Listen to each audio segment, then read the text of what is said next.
Hello. Hello, people. Hello, HMS Gen X Lady. Aim Ski, the Glowing Bookworm Gamer, if you're still here. Looks like people were popping by and leaving comments a lot earlier. Yay, so nice to see people. Happy Thursday.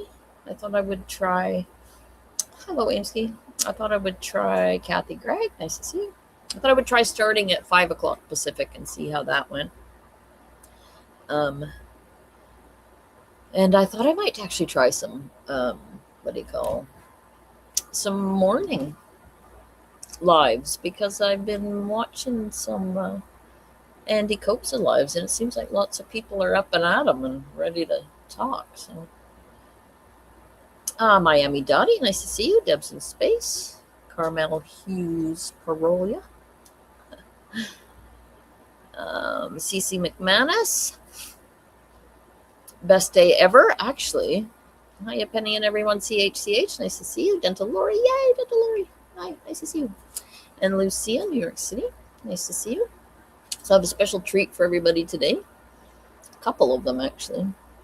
Hi, Lemon Baked, nice to see you. Wow, you're just back in the regular rotation with us again. It's nice to see you. Packing tonight for BC and Alberta road trip. Thanks for the company. Oh, nice. How very exciting. Where are you going to in BC? That's where I am. So, the other thing I wanted to share is that I am moving to the Sunshine Coast. I went over there on Monday. Nope.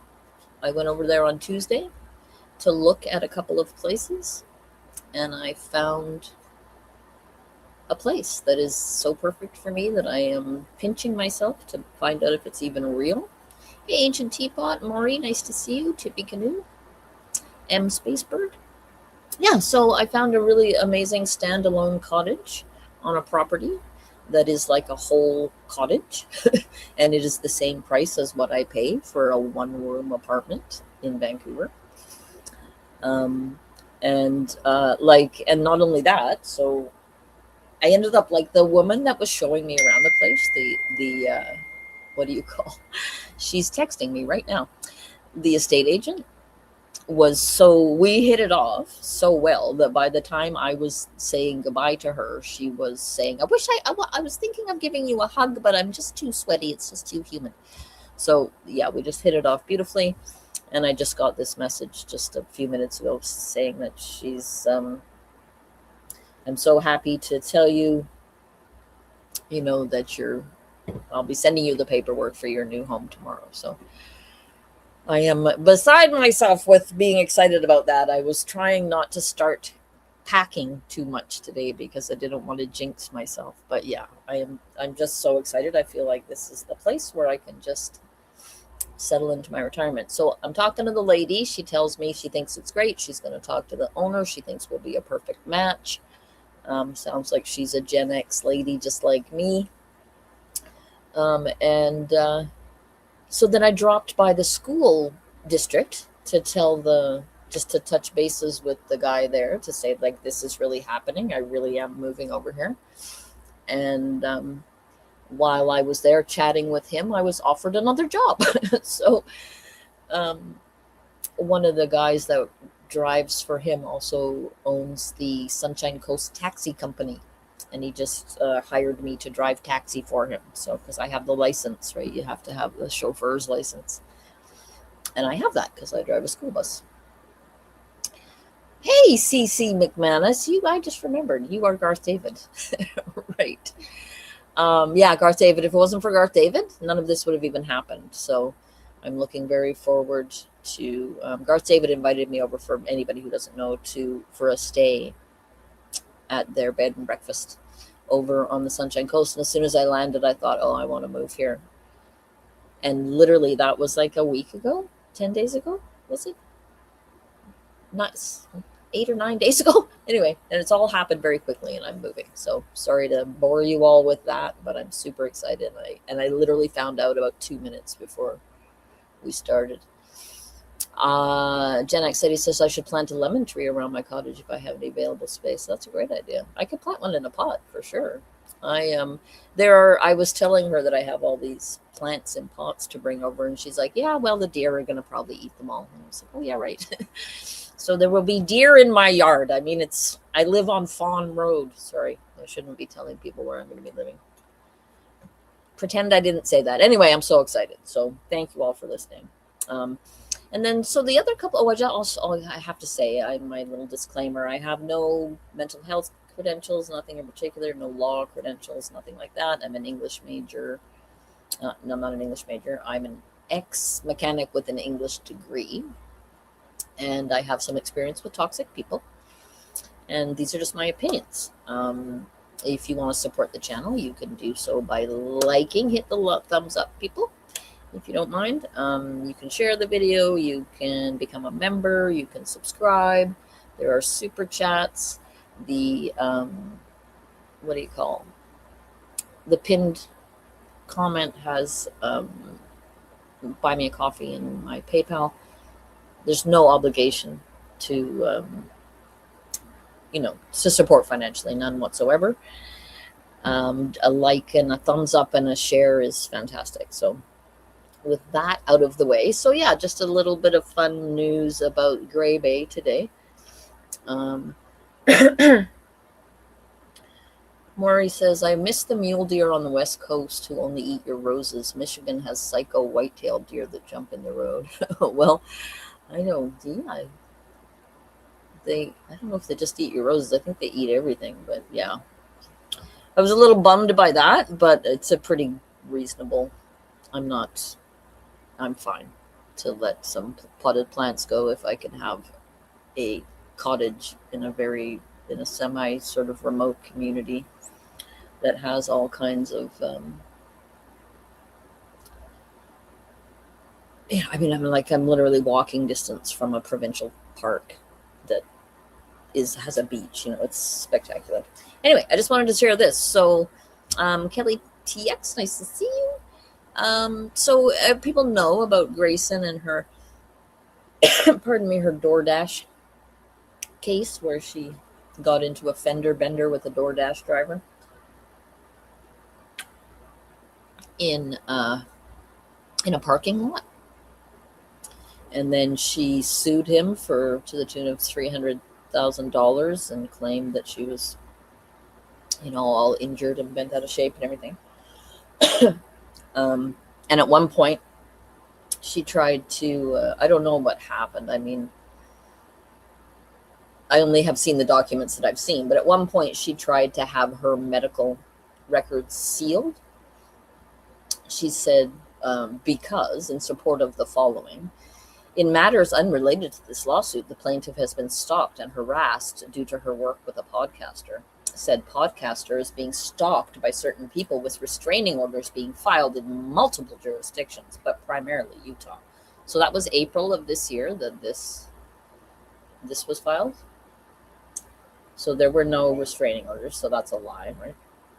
These people stalking the plaintiff have developed some sort of interest in plaintiff's simple automobile personal injury action. It is believed that they have been posting the details of the lawsuit on YouTube. It is believed they have been reading public access as a methodology to do so. So, yeah. By this time, they had. This is after all the body cam came out. So I guess they had figured out that FOIA was a thing. So yeah. And then so the next thing I wanted to share is this from today, which is the joint stipulation for dismissal with prejudice. With prejudice means it can never be tried again. So comes now plaintiff Grayson Nicole Yore by and through her attorneys of record and hereby informs the court that the above captioned cause has been fully and finally compromised and settled, and the parties hereby pray that the plaintiff's petition in the above captioned cause be dismissed with prejudice, with each party to pay their own costs. So I'm no lawyer, but to my understanding, there's no way to tell from that how they settled, what happened at all. Hey, John Smith, long time no see. Nice to see you. Hi, BMD Nut times 2. You're late and YouTube sucks. Yeah, I sometimes I never get notifications for, I just find out because things show up in my feed for people that I'm subscribed to. Nothing wrong with looking at public documents. Yeah, so Grace, it's over. The thing has been settled. There will be no jury trial. And in a moment of someone else inspiring me, I reached out to the dude, and he replied to me. So I asked him. I introduced myself, and I said, "This is a situation." And I sent him the link to my channel, and I said I was just wondering if you would be willing to give a statement regarding your court case with Grace and Yor. And he replied. He first of all said, "Yeah, this is him. This is me." And he replied, and he said he can't comment because he signed an NDA. And I said, "Oh well, fair. Thanks for responding. And is it okay if I tell people that you signed an NDA?" And he said, "I'm not going to say you can't tell them. And I've seen some of your videos." So that was a bit of a shocker. So yeah, apparently the young man knows how to use Google. He didn't say any of this, I'm surmising, but he watched my videos that pertain to Gray Bay. So I thought that was awesome, obviously. I mean, of course. Reaching out to a complete stranger in another country to hear them say that they've already watched your videos. I mean, I feel like I could just die right now and everything would be great. My life would be full. Anyway, very nice young man. He's not able to talk about the case. I told him that we were going to be live today talking about Gray Bay, and that he was very welcome to join us in the chat, and that everybody was very kind and lovely, and nobody would pressure him in any way to make any statements or anything like that. I suspect that he will not join us. I think that he feels a little like he doesn't want to make any mistakes around it, and who can blame him, right? She went after him for $300,000. I mean, him and DoorDash, but still. And he denies like her claims, right? So I just said, I hope it all turned out in your favor. And he said, good luck with your channel. And it was a very friendly and pleasant interaction. So that was just some fun. That was just fun to share. I reached out without any expectation that he would even respond. Never mind that he would have a friendly chat with me and tell me that he's already seen some of my videos. Just kind of blew me away. So that was very exciting. Yeah. And it's a good lead in to today. Sorry. These videos just want to start all by themselves. Yeah, so if you're here, Mr. Steiner, we're all just, we're all just on your side. I don't know if you're here. He said that he might watch afterwards, So either way, hello, Mr. Steiner. We're all here on your team. We have seen what Grayson is capable of. So anyway, yeah. So what I have here is an audio of John and Lauren and Grayson all. As you can see from the title, I haven't shared that yet. Hang on. Aaron to tap. As you can see from the title of the little video here, Gaslighting the Gems is what we have to look forward to. And honestly, do prepare yourself. It's pretty triggering. I was literally yelling at my phone as I was driving down the highway listening to it yesterday. So just be prepared. Honestly, I'm I say kind of things about Megan, make sure you're sitting down and stuff, and that's a joke, but I'm serious. It's the gaslighting and the manipulation is intense, and it's extremely enraging. Yeah, so here we go. Just put your seatbelts on, friends. Hidden gems. So yeah, I just have the audio, so I just made this background video to have something to look at. Thank you for always being there for us. We're so grateful. I know it's been a while. We have a lot to say today, and a lot to say at another time. I'm at the table with John and Grayson. Right. A lot to say tomorrow and a lot to say next month and a lot to say. We have so much to say. It's going to be mind-boggling. Yeah. Stay with us. That wasn't even like a tease either, by the way. Like, no, we have a lot to say and we can't wait till we can finally say it. But we will say it all one day, and thank you for being here with us. I guess, as I always say, stick with us. I feel like the 9 hours wasn't enough for her to say everything she had to say. She's going to reveal the truth for us, I guess, eventually. Dentalori, yeah, this is the one. This is the one. It may be easier in the company of, everybody, but I understand you had company while you were listening, and it was still a bit much. It's a lot. Seriously, prepare yourself. But until then, I have a lot to say today. Well, I have a lot of questions. And so Grayson's here at the table. Hang on. John's here at the table. Grayson will be in and out. Shut up, Lauren. Seriously. This normal Idaho mom says, hello, everyone. Helpful distraction here. I need it. My kid's father just had major surgery for a second stroke. The waiting is awful. You are all so comforting right now. I'm so sorry to hear about that. This normal Idaho mom. We are obviously, all of our thoughts are with you. And I hope that the outcome is, the ideal outcome. And I'm glad you could be with us. You're about to get extremely triggered by Lauren and Grayson, I'm afraid, but here we go. John has to stay because I have questions for a psychologist, and while God bless Grayson, she's a hell of a producer, we know she's not a psychologist, so we are armchair psychologists all the time. But yeah. We've got John here, and this is actually about a trial that Grayson and I just attended, Sam Bateman, 3-day trial, wild trial. And I sat John down because I need to process some aspects of the trial versus some aspects of Sam Bateman I've learned behind the scenes and try to make sense of it. Name one aspect of Sam Bateman that you learned behind the scenes, Lauren. I'll wait. So, you with me, babe? Yep, I'm with you. I don't know what you're going to ask, but I'm with you. Yeah. So, okay, so we attend the Sam Bateman trial. Sam Bateman, for those that don't know, Netflix documentary, Trust Me, a False Prophet. It was #1 worldwide. Is it still pretty up there, right? Yeah, it's not in the top 10 because it's... Lauren is very impressed by documentaries, and especially if they get to be #1, she's even more impressed by that documentary. Documentaries are her bag.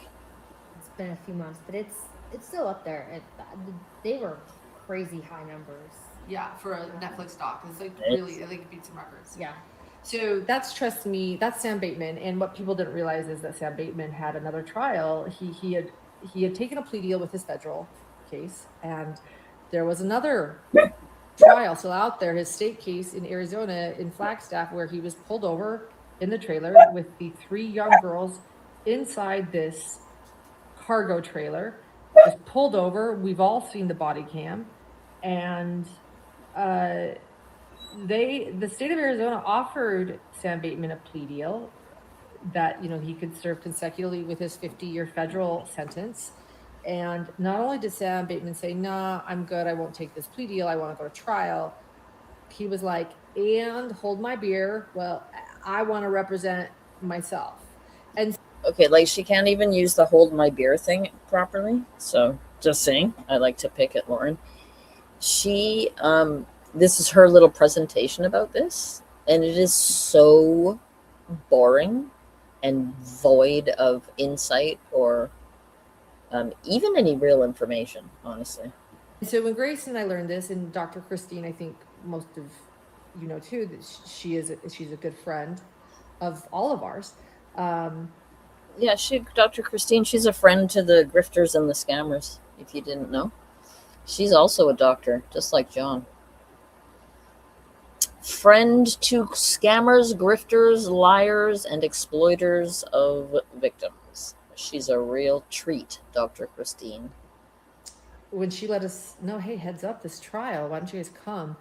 We were like, heck yeah, we wanna see. I mean, if we thought Lori Vallow was interesting,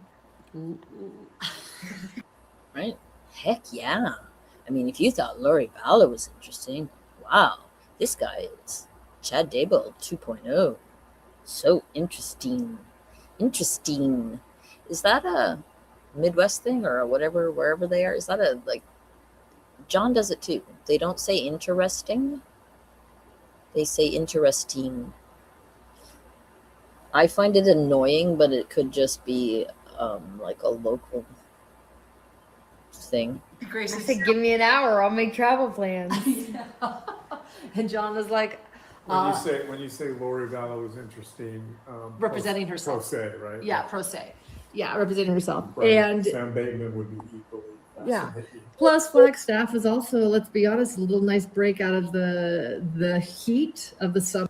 So it was just a real treat for them. It was just a real treat for them to go to see the trial of the trafficking of young girls. It was a real special day. Lauren was like, heck yeah. Heck yeah. Give me an hour. I'm in. Summer, it's in the mountains, and it was a lot cooler. So We we were were hard, but this one was equally hard in terms of just like the stories we heard, and work is always, busy at trials, but this one was fun. I think a lot of the victims, It was fun. That pool party at Bellagio was so fun. That was so fun. They had so much fun. in the case, we kind of all talked about it. Everyone was like, I hate saying this, but this has been fun. It's been a fun week.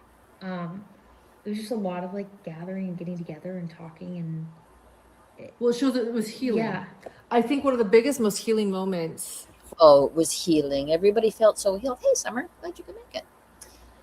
Short break to hop on. Hope everyone is doing well. Well, we hope you are also doing well, Summer. I was sharing the news with everybody that I am moving to the Sunshine Coast, and I have found a really amazing little place to move to, and I just found out before the live started. So, yeah, sorry, I got distracted. Fun in the sense of the community created, the community of victims that could come together and discuss it. Oh, yes, it was the community of victims. It was all the healing, and Lauren really appreciated it. It was so healing for her too, because she finds all of this stuff. It's really hard on her, right? So she really appreciates these community gatherings where everybody does all the healing, and she feels better about things afterwards. Thank you, everybody. Wishing me congratulations. I am super excited. Right? And feel some sense of belonging. and healing and be able to Purpose. just healing. So like one of the big Lauren is trying to say healing, and John keeps interrupting her. The healing is very important, Dr. John. I feel like he should know that. biggest things too is in the federal case, because he took a plea deal of so many horrific charges. They essentially just put all of his horrific charges into a blender for the federal case and called it, look, he took children across state lines, and he kidnapped, conspiracy to kidnap and commit crimes against children. Isn't she so eloquent? They put all of his horrific charges in a blender. She's so eloquent. And that was it. No names, no personal stories. And then none of the victims got to testify. I mean, some victims were grateful they didn't have to testify, right? Some didn't want to, but there are other victims that wanted their moment on the stand to face their abuser and say, you did this, and let me tell you what he did to me and how horrific. And so, anyway, so there's this plea deal. At the end of this, he was convicted of 3 counts of child abuse. And when the jury stood up and shared their verdict, they named each victim by name. And so that Sam Bateman is convicted. What are the victims' names, Lauren? Are they your best friends now? Are those the ones that you have pictures of when you took them to lunch at your country club? The victims? Lauren's very victim-centered. I don't know if victim-centered. Not sure if you know that. Kelly is informing us that they don't put charges in a blender, which is comes as a shock to me. I thought that Lauren had some special knowledge about blender charges.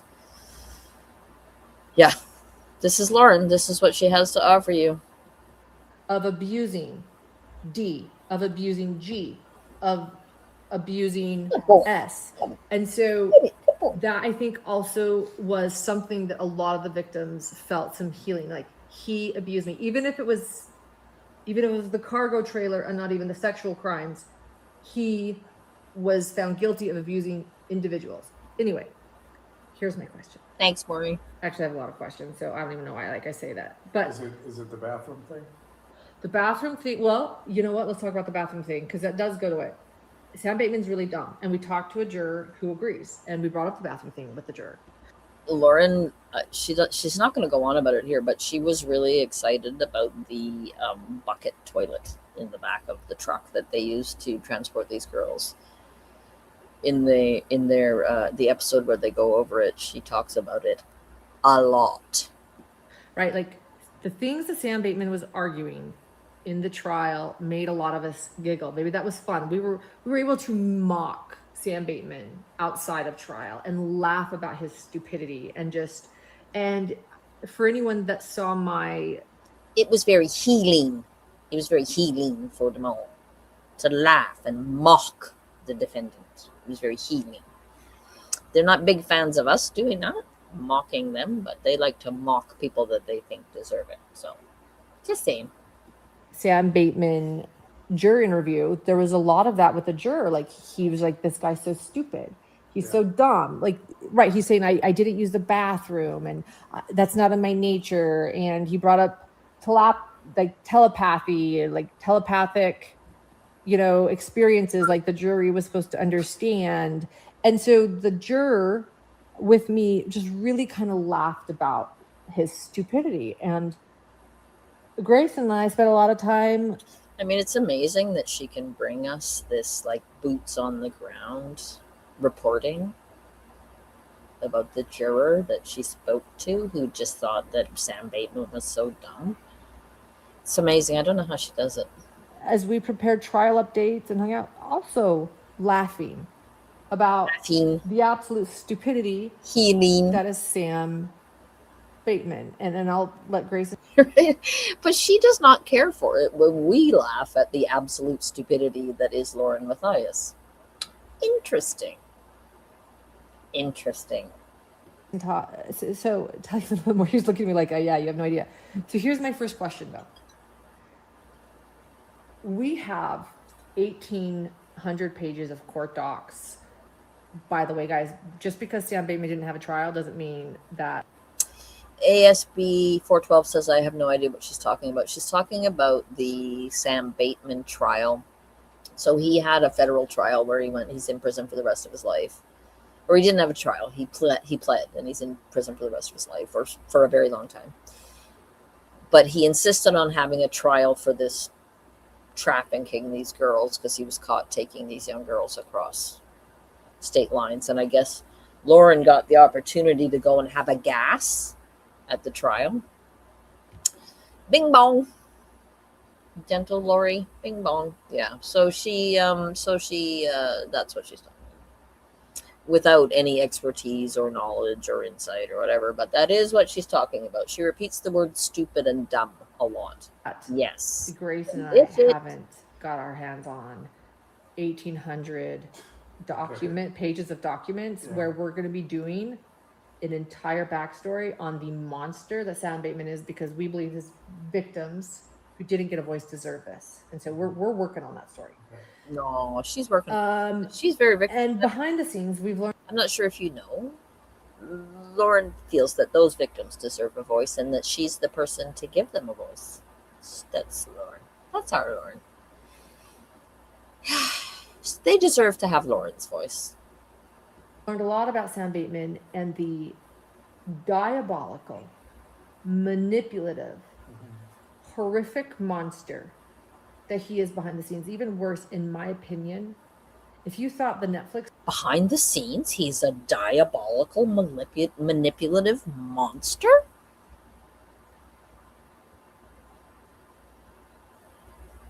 For those of you who are not aware, That is Lauren Matthias projecting all over her hidden gems. This documentary was horrific.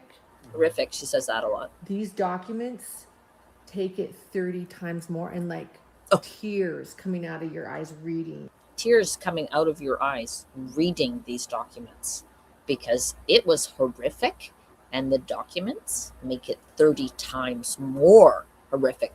Tears coming out of your eyes. I don't know how she does it, you guys. I don't know how she does it. She's so sensitive and so intuitive. It's really, she's just so professional and you know, finger on the pulse, right? She's really the people's, well, I wouldn't want to say princess. Well, yes, princess. She really is the people's princess, is Lauren. Amazing to watch.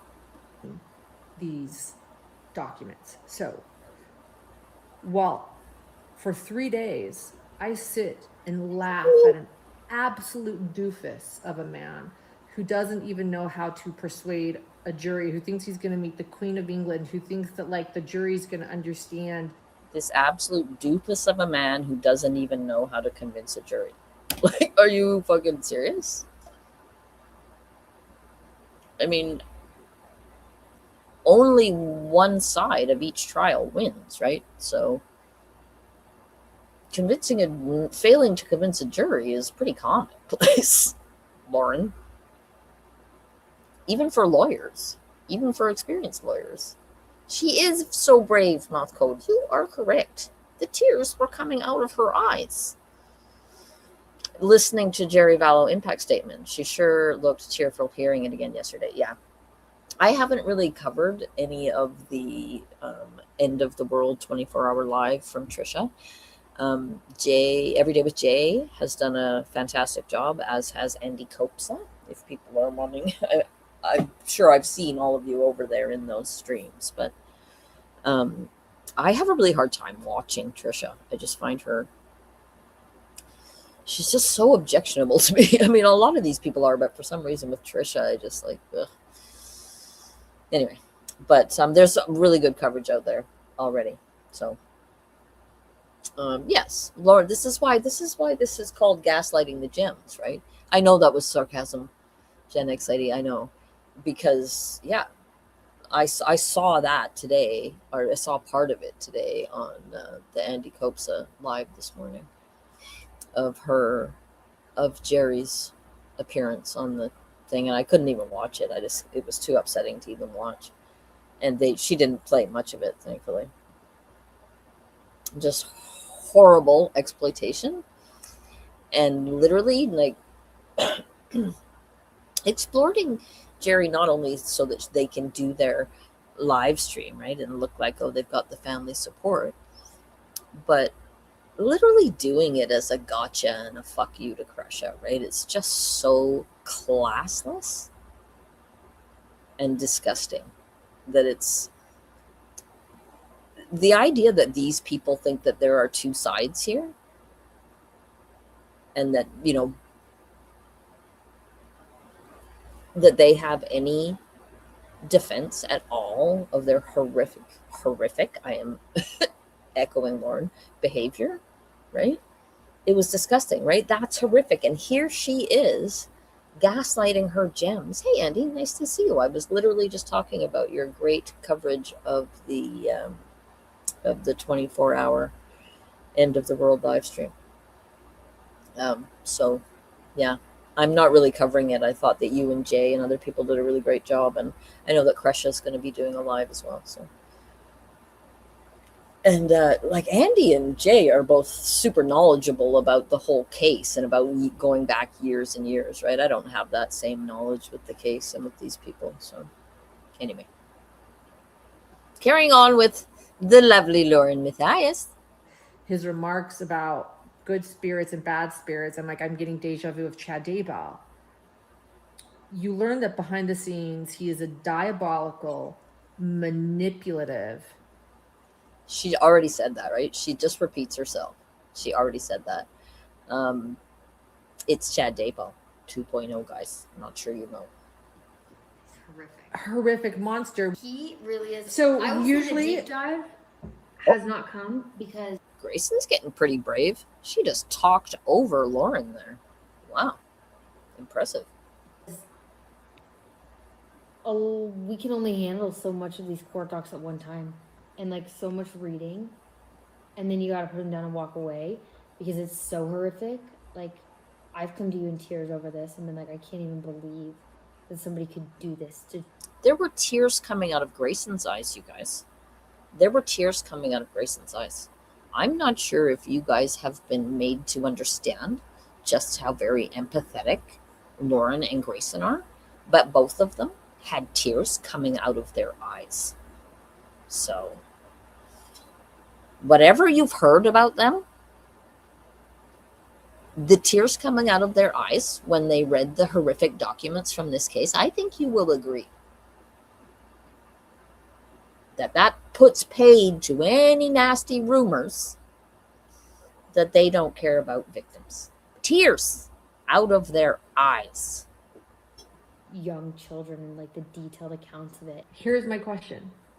So if he's So I don't really think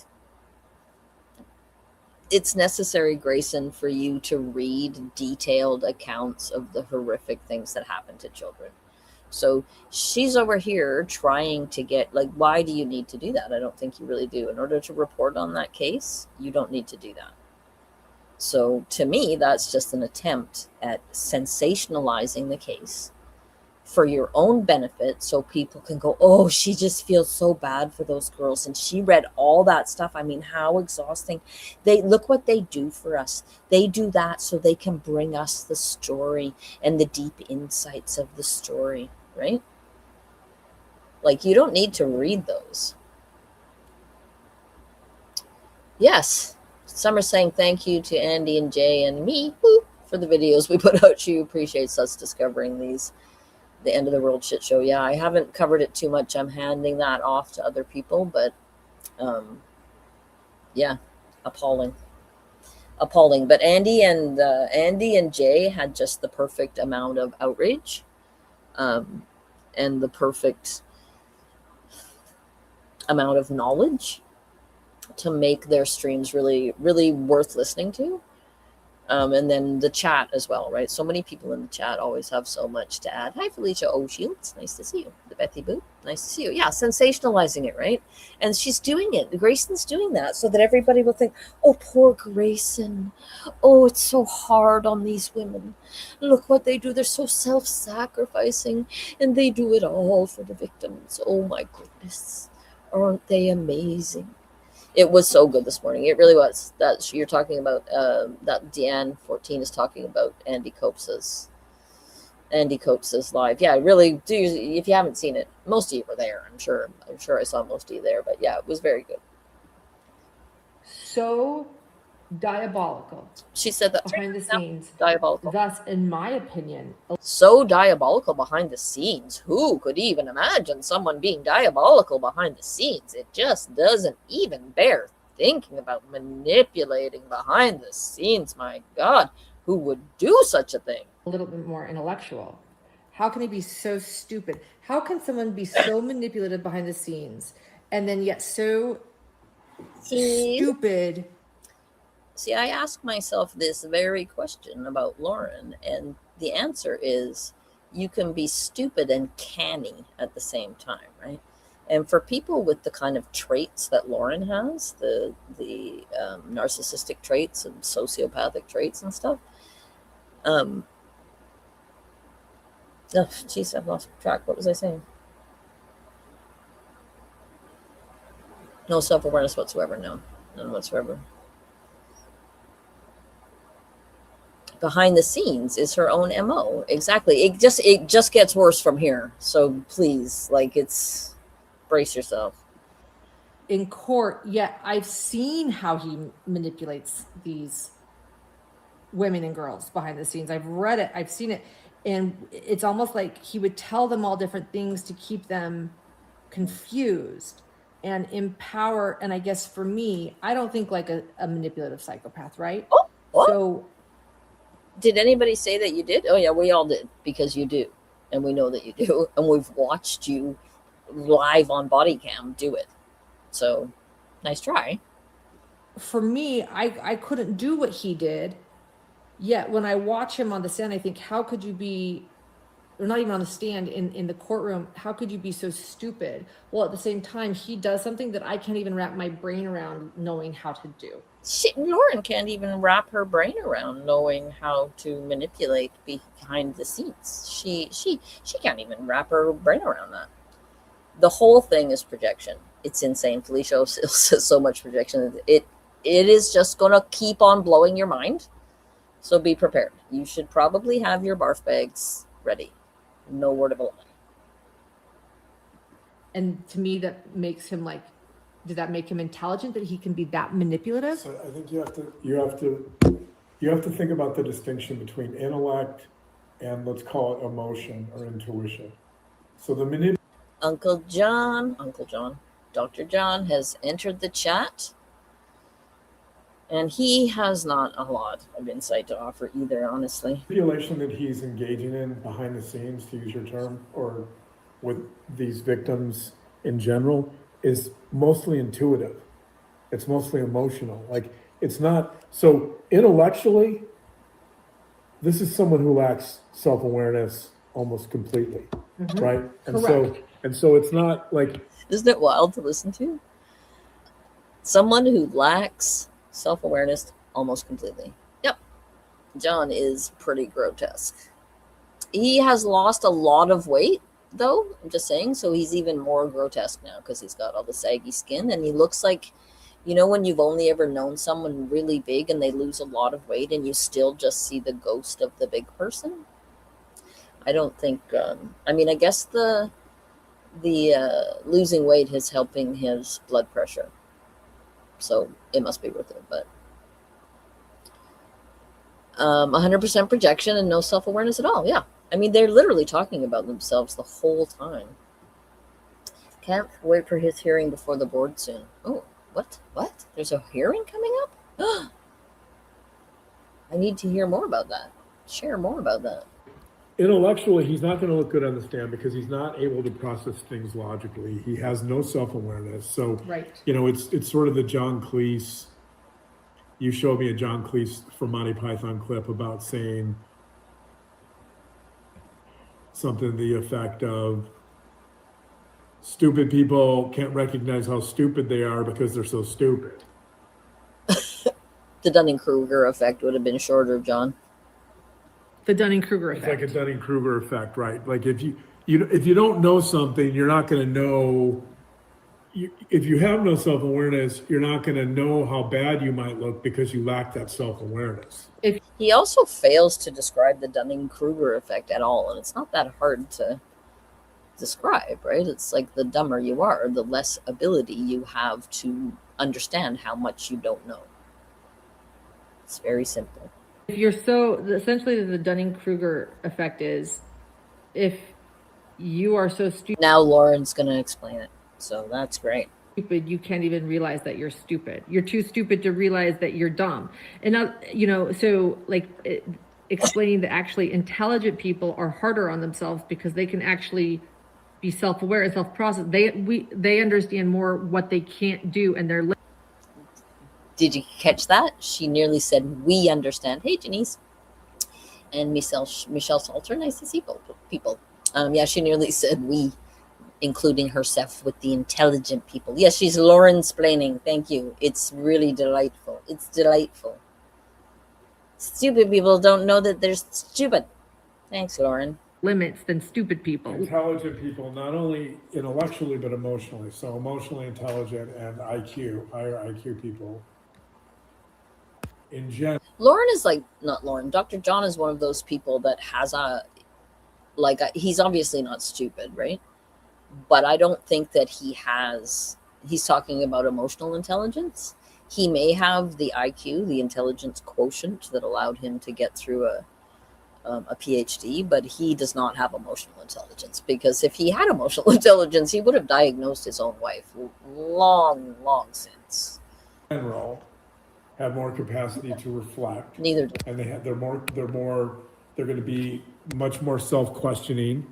But like people that want to learn and grow ask more questions about themselves and their lives, and they have more of a capacity to take feedback.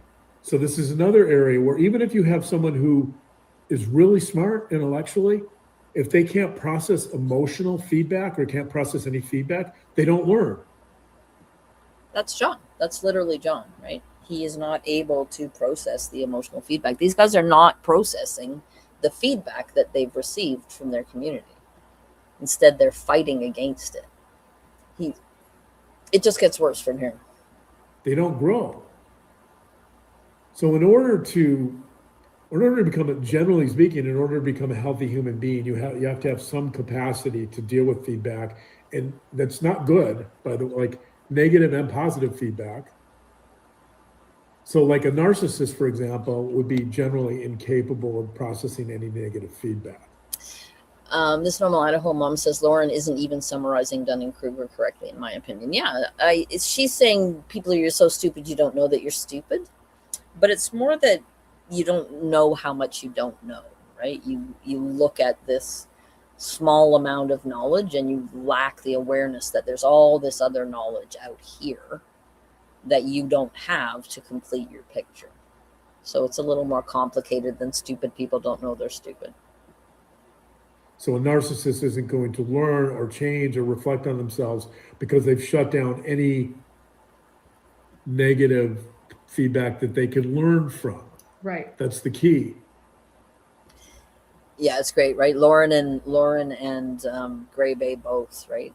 Listening to this and going, yeah, it's so terrible the way other people are, and like listening, like they're learning about this terrible other people who do these terrible things. And I'm like, honestly, I'm not sure, because the narcissistic personality structure is a defense mechanism, and it protects the person who has it from knowing the truth about themselves, right? There is a part of them that does know, but the whole structure of their personality is designed to keep that knowledge from them. And that is why they pivot constantly to other excuses, because they have to find themselves, they have to be absolved. They have to find a way to excuse whatever it is that they've done. And I would venture that Lauren believes what she's saying, that other people are like this, and she's just is amazed that they could be this way, right? I think that that's a symptom of her disorder, honestly, allegedly. So there's this famous quote from John and his famous quotes, which are designed to, the message you're supposed to get from his quotes is not only that whatever the message of the quote is, but the message is also that he is very widely read, and that he can just quote all of these philosophers off the top of, on all these various different subjects, right? So the message isn't just whatever the philosopher said. It's also that John knows that the philosopher said it and is able to apply it appropriately in this situation. Pascal, about a philosopher, about the whole world would change, essentially, I'm paraphrasing, the whole world would change if the human beings could sit still with themselves in a room. Right? You think any of these three can sit still with themselves in a room? None of them can. They have to be together constantly. Lauren and Thingy are attached at the hip because they can't stand to be alone. They can't take it, right? When they're by themselves, the truth has a possibility. Hey, Brenda, thanks very much for becoming a member. Appreciate that. Yeah, the primary message, I would agree with that, right? But yeah, they can't. Like the truth threatens them too much, right? It threatens to come in because they do know. There is some part of them that knows. But yes, let's get back to Brad Pitt. And the idea is to sit still with not only themselves and all of their internal conflicts, right? All their internal thoughts and those voices that always haunt us, right? All that stuff. Not only the capacity to do that, but also part of those internal voices are a reflection of the feedback we've received from the environment. Right? Which these guys cannot sit still with. They have had all of the feedback and they cannot take it in. They cannot allow themselves to take it in, right? Everything that they have been doing since they got found out is trying to rebuild and, paper over the cracks in their brand that are showing because they can't sit with what they did. Self-reflect, have some kind of personal growth, reach out to the people they've harmed, vow to make changes in the future and, try to enact those changes. I mean, they're not capable of it, in my opinion, and they never will. We're not going to get accountability from these guys unless, if by some miracle they get sued, or somebody, or they do this to the wrong person, who has the money to drag them through the courts and take all their money off them. That's the kind of accountability. But they're not going to change, right? Even if that happens, they still won't change. Look at Trisha, right? She didn't change from her experience with Sue Pruitt. She just went right back to doing what she's always done, which is ducking and diving and lying and scamming and grifting and all the rest, right? And she's still doing it now. They've all had plenty of time to reflect on everything, and not a single one of them has done it. I have another fun video about Megan tomorrow. Speaking of people who are incapable of self-reflection. Okay, so To answer your question, I won't. Sam Bateman utterly lacks self-awareness, but he thinks he doesn't. That's where Dunning-Kruger comes into play. He thinks This is where Dunning-Kruger comes into play, right? These people utterly lack self-awareness, but they think that they don't. he can convince this jury of whatever it is Correct. that he's being accused of because he thinks they'll see it the way he does. right. But he doesn't have because he lacks any capacity to self-reflect or any self-awareness, he doesn't see how bad he looks. Right. And so I have said this about Lauren many, many times, right? She does not know how she comes across. These people don't know how they come across. That's part of lacking empathy, is not being able to read other people and understand how you appear to them. all his manipulation going on behind the scene is based on a couple of things. Number one, it's more emotional. Like, he senses what he needs to do. It's a sense. He senses intuitively what he needs to do to manipulate people to get them to follow him. And Right? That's Lauren. Exactly. This is what I was saying, right? Lauren's not smart, but she's canny. And she does it intuitively because she's been doing it all her life, right? Whatever, injuries to her childish self that caused her to develop this defense system happened when she was very young, and she's been doing it for so long that she likely has no memory of making those decisions, right? It's the same. Cunning. I think that's what canny means. That's what canny means to me. But yeah, she's cunning. Thanks, Debbie. I'm super excited. Debbie's congratulating me on my new home and my new job. I've got 2 new jobs. Yeah, she's cunning. That's exactly what Lauren is like, right? And it's an automatic thing with people like this. I'm quite sure that it is. to be honest, But that's not an intelligence thing? It doesn't take intelligence to sense I don't what he think does it's to manipulate? he's not like mapping it out on a diagram, like logically. You know what I mean? I think it's mostly emotional. Like, Yeah, it's just like Lauren. He's literally describing Lauren. He's describing Lauren and himself and Gray Bay and Trisha and Megan and all these nasty fuckers. They're all the same playbook. Thanks. Let's just say hypothetically that he has some narcissistic qualities. Like, Yeah. he senses. Lauren's very savvy. She laughed at that. Oh, hypothetically, as if. That's like me saying that allegedly Lauren is narcissistic. He senses what he needs to do to get people to fall in line. He senses what he needs. Like, it's not logical to him. It's not intellectual. Right? This is Lauren. This is describing Lauren talking to Officer Bovey, right?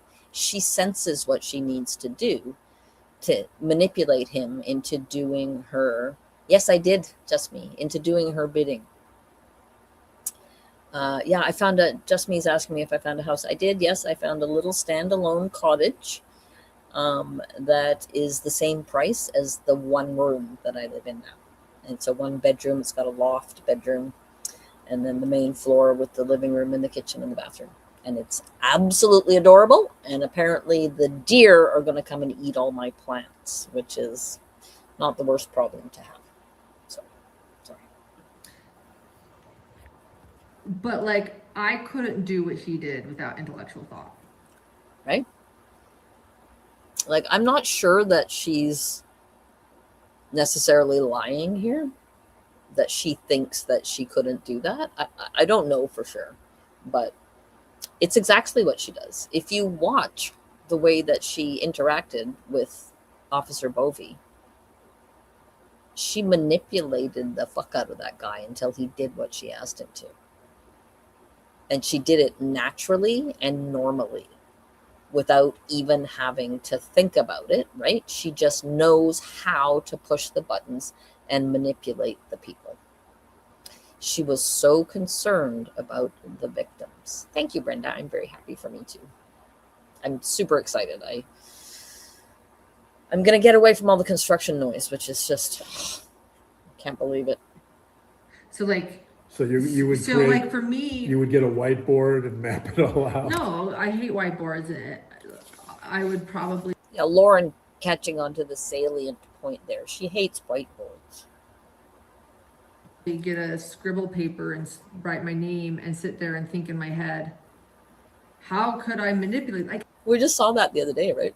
Lauren's scribble paper, all covered with her writing her name over and over again, and the things saying that she needed to delete the sock and NDA.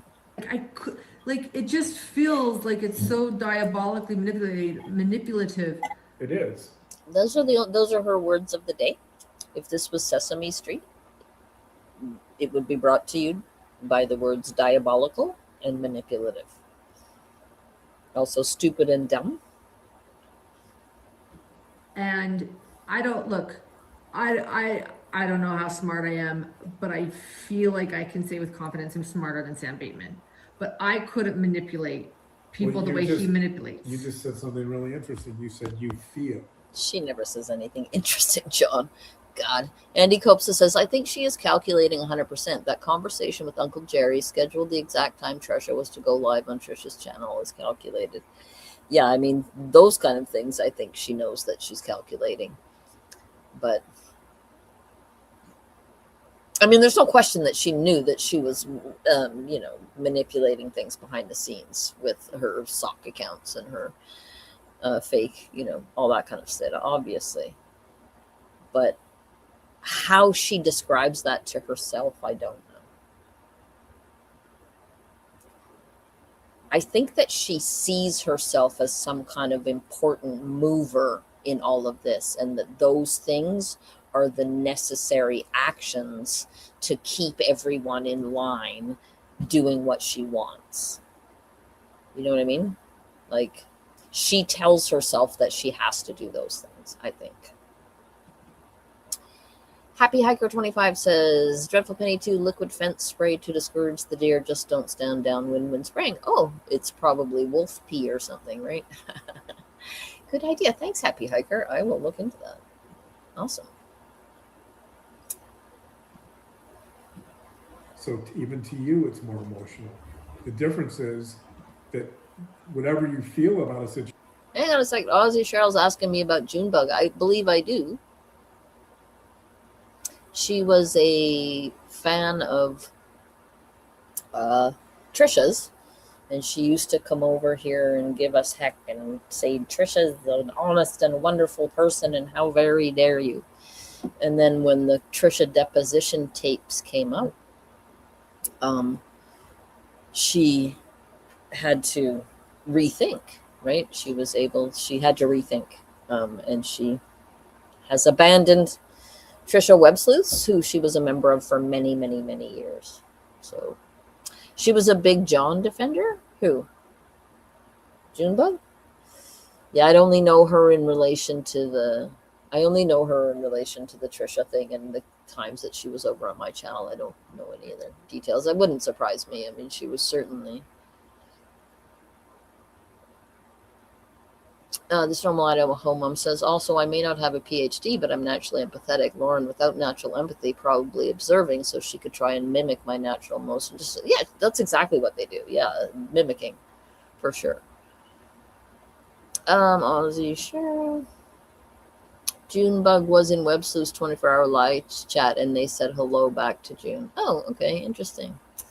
Apples will be so happy. Yes, we've been over there for a few days, staying with Garth David, and he was loving it over there. Absolutely. She defended John and hated you. Well, I can't say. I know that she came to my channel. She apologized for being a jerk. She said that once she'd seen those things, she realized that Trisha was this terrible person and all the rest of it. So that's all I know of Junebug. I certainly believe that she would have done those things because she did it with Trisha, for sure. She was kind of a flying monkey.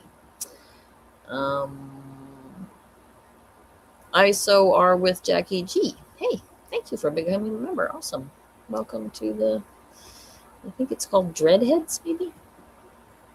Anyway, let's carry on because it gets worse and we're only 15 minutes in. Situation, you're reflecting on it. You're bringing in intellect and emotion. I think he's bringing in intellect to some degree, but it's much more intuitive. I think he's sensing what he needs to do to control people, and he's doing it, but it's not like he's got a whiteboard. It's not like he's mapping out like his strategy and his game plan on a whiteboard. Yeah. I don't think he's got the intellectual capacity to do that. And then why do it? Why? I mean, Lauren doesn't either, right? She just does it. It just comes naturally to her. Why do people do this then? If he's not like processing, like, I want to be a cult leader and mapping it out, why is he doing simple, this? Because he's getting validation, and this is all about domination. Domination. John's getting annoyed with her for asking questions, which is just so on brand for him.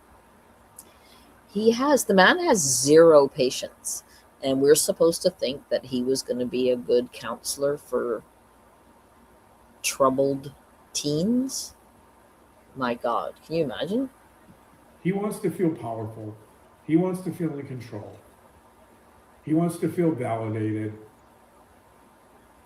And this is what he does to do. So that's how you get a cult leader.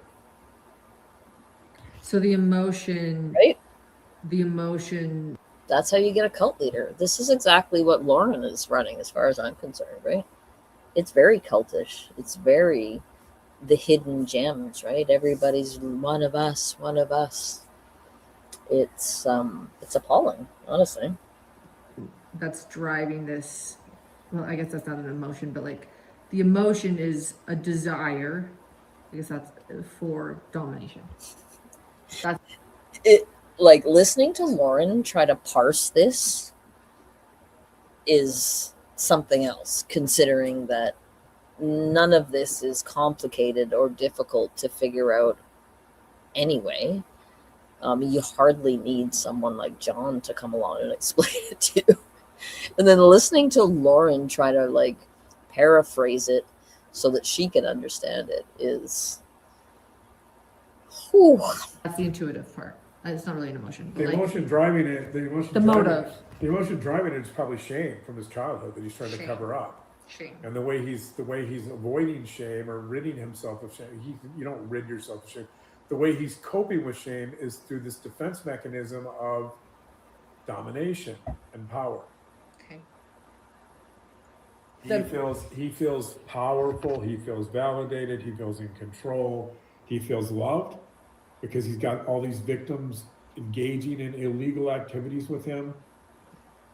Right? The Bethy Boop says the story's over, Lauren. Quit trying to juice it anymore under the guise of a deep dive. Exactly, right?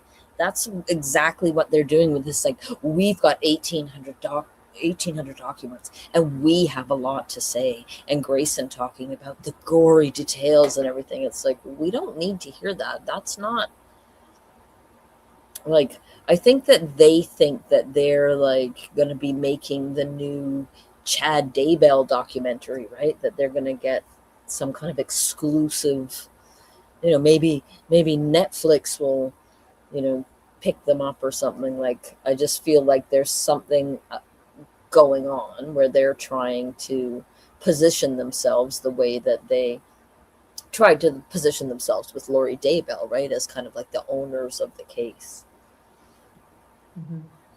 That makes him feel special, makes him feel loved. All of that is still a defense against this underlying shame. Yeah. So the emotion driving it is shame, and the motive is domination and power to avoid the shame. So something I talk about all the time, and you know this, is in calculus, there's something called the fundamental theorem of calculus. In crime, I have what I call the fundamental theorem of crime, of criminality, and that is criminals go from a state of helplessness and vulnerability and dependency to power, Right? That's exactly he's describing Lauren, right? I mean, if you've watched Lauren's Mormon Stories podcast and her version of her life, she was desperate for some kind of relevance, for something, for anything at all to go right in her life, right? And she has managed to position herself. She got into the true crime thing at a time when it was kind of the wild west of true crime. And everybody was just out there, trying to get all the scoops and everything. And nobody had any professional ethics that they had to adhere to or anything like that. And Lauren was willing to do basically anything, right? To get relevance, to get power, to be the top dog in this story. He's literally describing himself and Lauren. Yes, invincibility to invulnerability. That's what criminals want to feel. Right? That's what Lauren wants to feel. They want to go from shame. Right? From vulnerability to invincibility. That's exactly what Lauren's going for, right? And that's why she's amassing all her little law enforcement friends around her, right? So that if anybody comes for her, she's got them on her side. Shame to pride.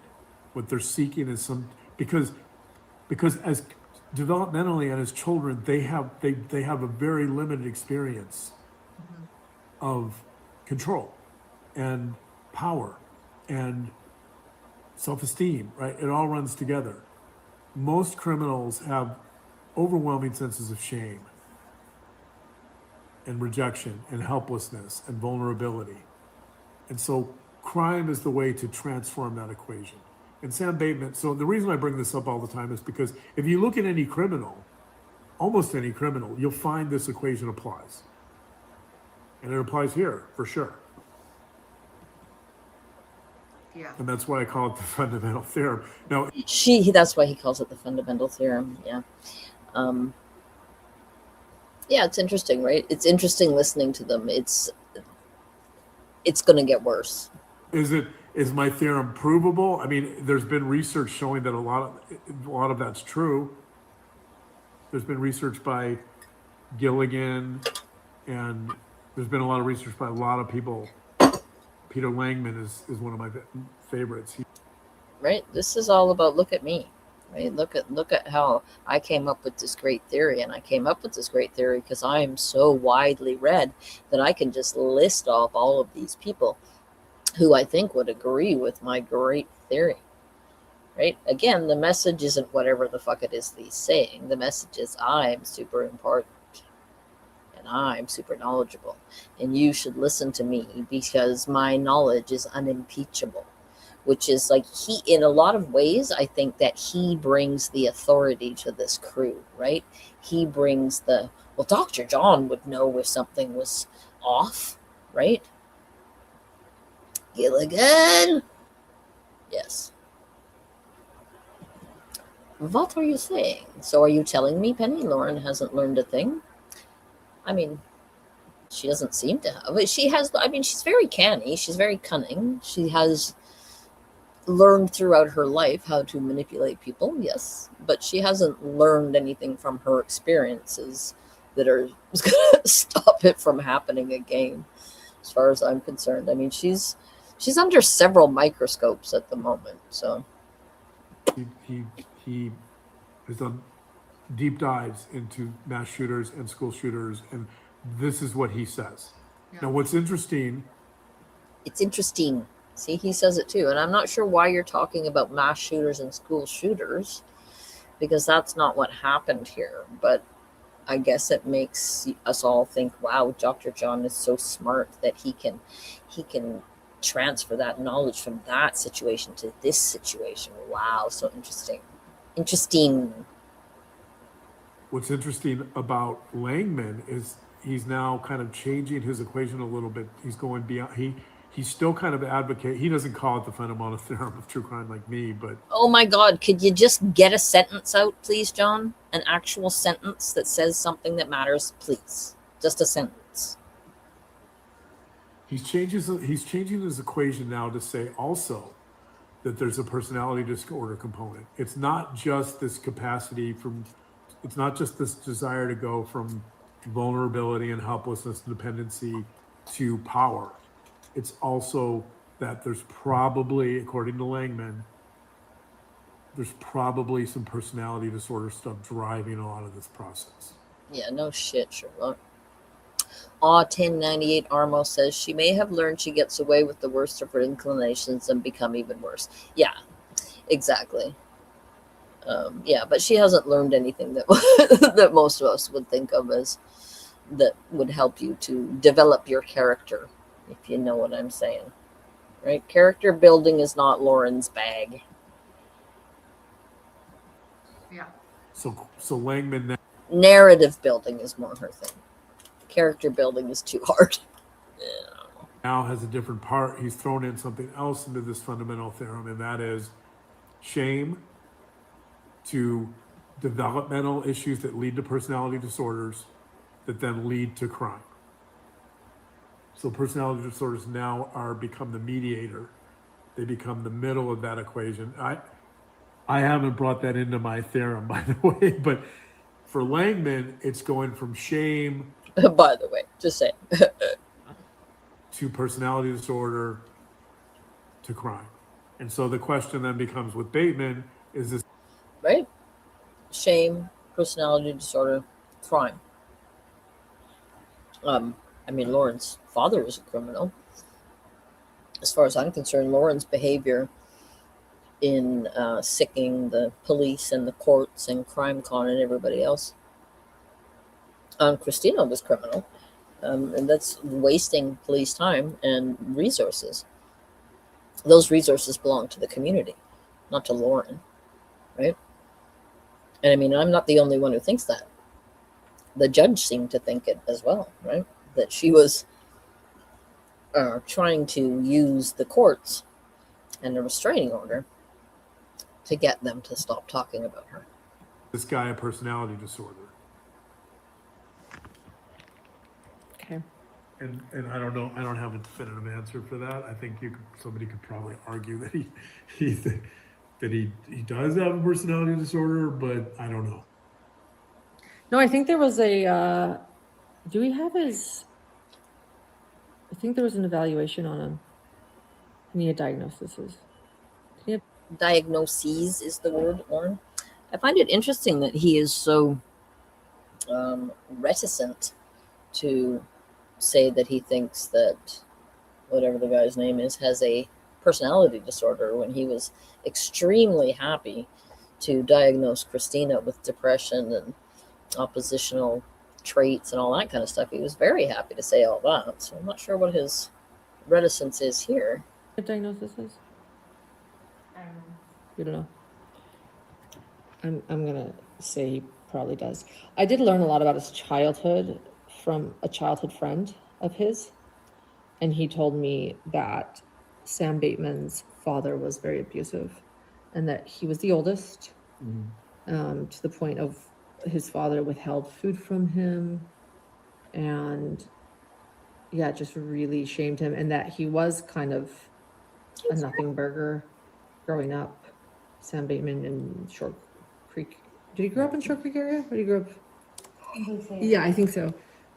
And that, yeah, in the FLDS community, and his dad was abusive, physically, emotionally, and that Sam himself wasn't too extraordinary, as you can see. You know, we saw him hike. We saw Tolga in the documentary, you know, say, Totally. wow, look at your hiking there. Toga, I know that wasn't Toga totally trolled that guy. I mean, I was surprised that I would have been, I mean, like, dude, you're trolling me. Sam Bateman's like, I know, right? Look how great I am. I know this moment where like, we're like, yeah, Tolga, if Toga's like, we can maybe put this in the little, yeah, Tolga.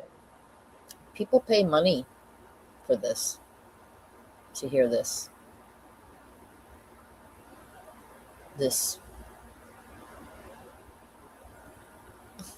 I don't even know how to describe it. It's so lacking in anything. Like, it's literally one of the worst podcasts I have ever heard in my life, in terms of not being engaging, not being interesting. There not being any chemistry between the people talking, the lack of self-aware, like all of it. It is just, people pay for this, and somehow, like, it's so mind-numbing to me that these two people, who are the most mediocre people you've ever met in your life, have managed to get themselves into this position where they have the power to do these things to people and to keep it going, right?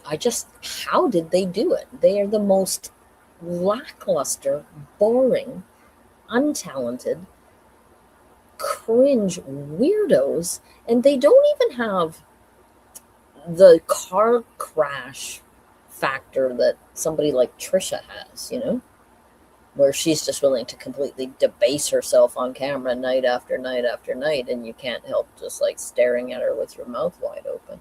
These two don't even have that. Dr. Christine's husband is filming him, and Sam Bateman showing him what a great hiker he is, and it reminds you of, you know, like a scene out of The Office, you know, where they're like, "Look at me," or Matt TV's Stewart, yeah.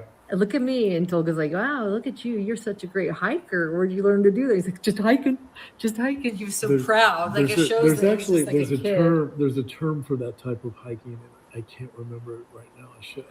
It's called, The term of the type of hiking it is, you told me. like, Yeah, no, it's not. Well, okay, that's what he thinks he's doing. he thinks he's doing parkour. Grayson's contribution is parkour. She's been sitting there quietly for a long time, but she just added in parkour. I don't think it's parkour. He goes and looks it up because he wants everybody to know. I think so. I think so. There's a term for like hikers that like Yes, uh me too. that like hike in rocks and kind of jump through the rocks, and I maybe one of our I can't remember it right now. Yeah. The other funny thing about him is he, you know, I've learned a lot about him. He clearly likes fancy things. He has Bentleys. That's it. She learned that he likes fancy things because he has Bentleys. Let's see if she can name anything else that she learned a lot about him. Let's hear. In the documentary, he wanted to meet the Queen of England. She said I've learned he really thought he was royalty. He didn't want to be like a rock star. He wanted to be like a prince. He thought he was going to be some royalty. I think he like had some animals and he named them after. this is no word of a lie, exactly how I've described Lauren, right? She's Queen Lauren. She wants her ladies in waiting. She wants to be the princess. Right? It's exactly how I've described Lauren. It is called scrambling. Yes, he's going to say that in a minute because he's not listening to her right now. He's looking it up. Princes and princesses, which is also funny. It's called scrambling. Scrambling. There it is. Scrambling. And Scrambling sounds like what he did when Flagstaff police pulled him over and found little girls in his cargo scree trailer. hiking, scrambling and scree hiking. Well, Right? They're talking about two different things, right? John's all obsessed with his like story about scrambling or scree hiking, while Lauren's over here explaining the psychology of Bateman to us. he's not hiking anymore. Thank goodness. Yeah. Behind bars. Yeah. Okay. Well, thanks. I just think, I guess it always blows my mind. How can people be so manipulative? Because It always blows her mind. How can people be so manipulative? This is when this is the part where we're gonna get into the more personal conversation. It's very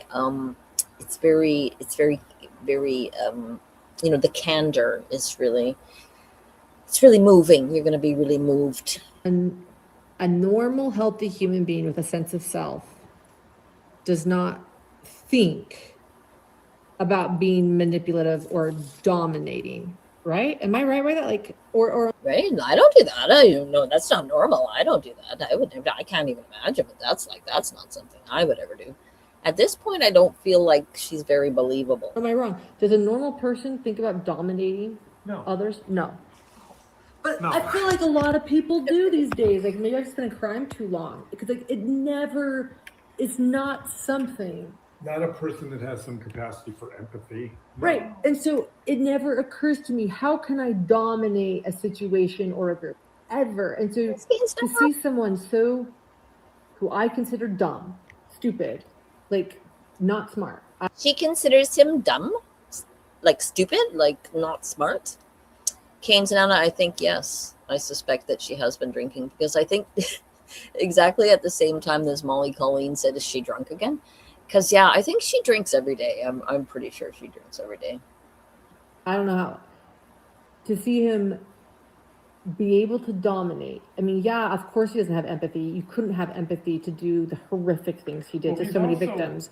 But to just always think about dominating people is a world that it's literally Lauren, right? Like, I mean, that was literally what was revealed about her through all of this, was how desperate she was to dominate the true crime community as the queen of true crime, right? It's exactly what she was doing. That's exactly what all her machinations were about. Her backstabbing, her attempts to discredit other people, her maneuvering, her shit talking victims who, right, if a victim spoke against her, she would go out and say, oh, that victim is like, they can't think, their brain is broken, right? That kind of stuff. Like, are you even, and her gems are like, Lauren would never do that. She said so. She told me. Lauren told me that she's not manipulative. So what else is there to say? that's the world of crime, right? So I think about it a lot because we cover crimes, right? But you never expect someone to be that diabolical behind the scenes, that they are trying to dominate. It would never occur to you to just go into a group and try to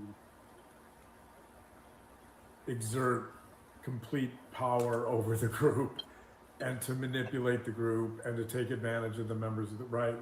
Right? Like Christina and Janice and Sarah and Lori and Lindsay could ever have imagined what Lauren was prepared to do to gain control over the group. Right? I mean, he's literally describing their own victims and what John was prepared to do and how fucking transparently obvious it was what John was prepared to do. in terms of trying to bully and manipulate the cop into doing his bidding by presenting himself as this expert who could, assure the cop that these people were terribly disordered stalkers who deserved to be in prison for 50 years. I mean, they're describing themselves, but exactly. That's Right. and that's because healthy human beings have empathy. Psychopaths pretend to have empathy. They can feign empathy. There's a new group of psychopaths called, in research showing this, that dark psychopaths will feign and pretend to be empathic when they're not. They lack it. They do it For to domination. use people as a means to an end. So in other words, it's not real empathy. It's to No, dominate. exactly. It's to dominate. And yet they're It looks like empathy. Literally describing her insinuating herself, Lauren insinuating herself with Kay and Larry Woodcock. It looks like empathy, right? But what it really was a means to an end. It was a means of positioning herself as the true crime princess. Yeah. Sometimes it Yeah. looks like empathy. It feels like empathy, but it's not empathy. Just Machiavellianism is essentially using people as a means to an end. And that's what's like. Which is what these guys do all the time. Using people as a means to an end is their whole shtick. It's everything that they do. And right now, Lauren has been insinuating herself with Sam Bateman's victims so that she can use them to gain clout on the internet in the true crime community. Psychopaths do. So there's To try to regain her position as the, story breaker, right? She's going to try to own the story. been some argument that there's something called the dark triad, right? There's been arguments about these different configurations of criminals that allows them to maybe eventually commit murder. Yeah, I'm not sure that Mopey, Massachusetts. The echo is on the. It's on the recording. The dark triad is narcissism, Machiavellianism, and psychopaths. scary. I might need a break from crime. But then I don't know what else to do. I don't need a break from it all. What I'm saying is what I mean is I don't know what else to do besides talk about crime. Is if there's just so much going on that if I don't talk about something, then I have to like Okay. sit here, and that's hard too. Then you're gonna tell me to like breathe and be mindful, and I can't do You can that start either. Lauren's a victim of true crime. It's pretty sad. You can start covering. I mean, if true crime isn't taxing her so much that she can barely cope, then it's being so compelling that she can't even give it a break. She truly is a true crime victim. It's very sad. Like little cats and puppies Thanks, and Ozzy Farrell. rainbows and unicorns, sunsets.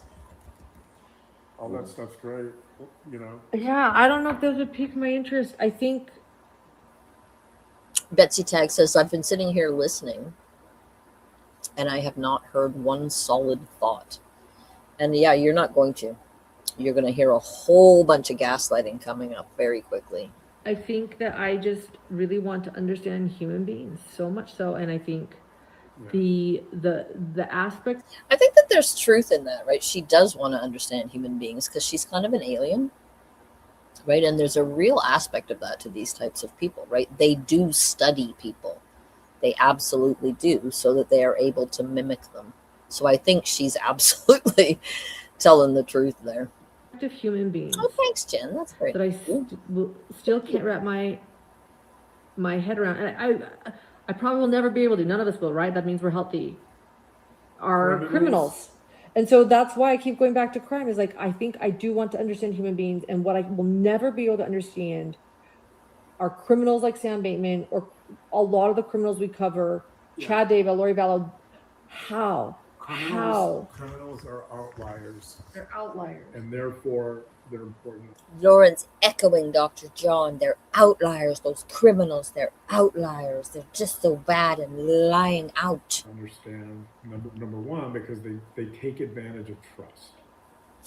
They take advantage of normal people who. These guys are fucking sitting here taking advantage of the trust of the normal people who pay their super inflated fucking salary.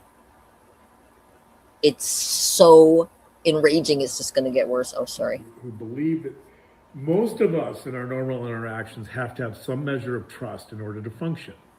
Yeah. Criminals abuse that trust. They make it seem like you can trust them, and then they kill you. Yeah. Right? It's weird, right? Yeah, it's hilarious. These guys tried to get Christina put in prison.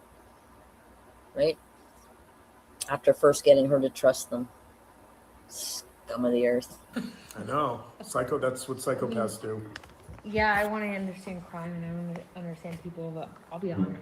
I think like understanding people on a deeper level has made me terrified for the future of humanity. And I have gone from saying I want 3 or 4 kids to now saying I will never have children in this world because I can't control the outcome of what they go through. And that's terrifying to me. It's terrifying to Grayson that she can't control the outcome of what might happen to her children. And she learned that by being an absolute see you next Tuesday to people and pretending that she was a victim. Like, And crime has affected that in you. Studying crime and human beings. absolute crime in human beings and studying like psychopaths essentially and the human behavior and the thought processes people have that I'm like sometimes I have to sit there and be like, what would a psychopath think? Because I'm like, that's crazy. Like, I don't think like that. I just move through my day as a normal person. Or what I deem as normal. She sounds like she's hammered. Lover of Bad Puns says this is like the dumbest people in your college dorm on weed. Yeah, weed and like I don't know. Mike's Hard or something like that. With Right? Like, empathy and I feel bad for people. Like, Yeah. I feel bad for even the worst. I feel bad for people like I even feel bad for bad people like People in some ways. Like, you want to help people. You care about people. Right. So often And during so- the day, you'll be like, are they okay? Are they okay? And I'll be asking the same thing. How can we help them? And like, is everybody okay? just sit here all day asking, are they okay? Is they okay? How can we help people? What can we do for the other people? I mean, we all saw that on the body cam, right? That was all they were doing on the body cam was caring about other people. Like Gigi, whose grandmother was in hospice at the time. They cared so much about Gigi that they tried to get her to reveal her sources and ruin her career because of how deeply they cared about the victims that they had been talking shit about. So I think we've all seen that that's true. Okay. Right. If we overthink. yeah, I feel like my phone is a constant revolving door of like me checking on people or people calling me or people even check on me. You know, like I think it's just like, People even check on her. In case you thought that nobody cared about Grayson, people do check on her. Trisha does because Trisha's a deeply empathetic woman. the people in my life are so good that it's hard, but it's so hard for me to wrap my mind around the people not in my life, and it has like absolutely destroyed faith in humanity in a lot of ways. I still have some. Like, I look at people and I'm like, this world has good. I believe this world is good. I think a lot of people want good for this world, but at the same time, I look at this world as terrifying. You also just said, you're like, you have the people in your life and you trust them. You feel, they're great. And then you're like, and I'm sitting here thinking, They've been so betrayed. They've been so hurt. They've been terribly hurt. It's very sad. Thank you, Chickenhead, for the $1.99. They are Mormon mums, Delulu. Is Great Bay Mormon? Her phone is a revolving door. I heard that too. Will be pretty great metaphor. That phone has a lot of educational resources too, Gray Bay. Yeah. Gray Bay is getting very emotional. They knew Gigi's Grammy was in the ICU. Exactly. Grayson called her and said Lauren didn't know she was calling her. Yeah. And then they recorded her, which was actually against the law. And then they tried to get her to give up her sources to a cop because she thought that the cop might intimidate them. Because that's how much Lauren cares about her compatriots in the true crime community. As you're thinking, but then you think that they're all wonderful and they're showing you empathy, and then you realize one of them is feigning empathy the entire time. We've all learned a lesson. Right? It's so bizarre to listen to. I'm sorry. And then you realize somebody was feigning empathy the whole time, says Lauren Matthias, empathy feigner extraordinaire. Yeah, I'm actually, I'll be honest. I know that we've been doing for your She's gonna Patreons. I'm announcing she's gonna be honest and she's gonna have an announcement. So just listen. this at the table. I'm looking over at John and then looking at Grayson. I'm having a bit of a faith crisis. She said, And I've realized, I went on Mormon stories to try to like process what my. Did you hear that? She's having a faith crisis. She's looking boxed wine drunk. Yes, Gina Marie. Expert of all new member. Thank you. You guys are the greatest. Thank you so much. Yeah, she's having a faith crisis and she might get a little bit tearful. So just so you know, get your barf bags ready. My religion was, and some people made fun of me in my part 2 where they're like, I was like, I don't know if I believe in a God. I think there's a God. I want there to be a God. I'm like an atheist. I'm a Mormon. I love the LDS faith. And I believe in Jesus Christ. He just loved, but Jesus Christ, maybe he wasn't who he thought he was.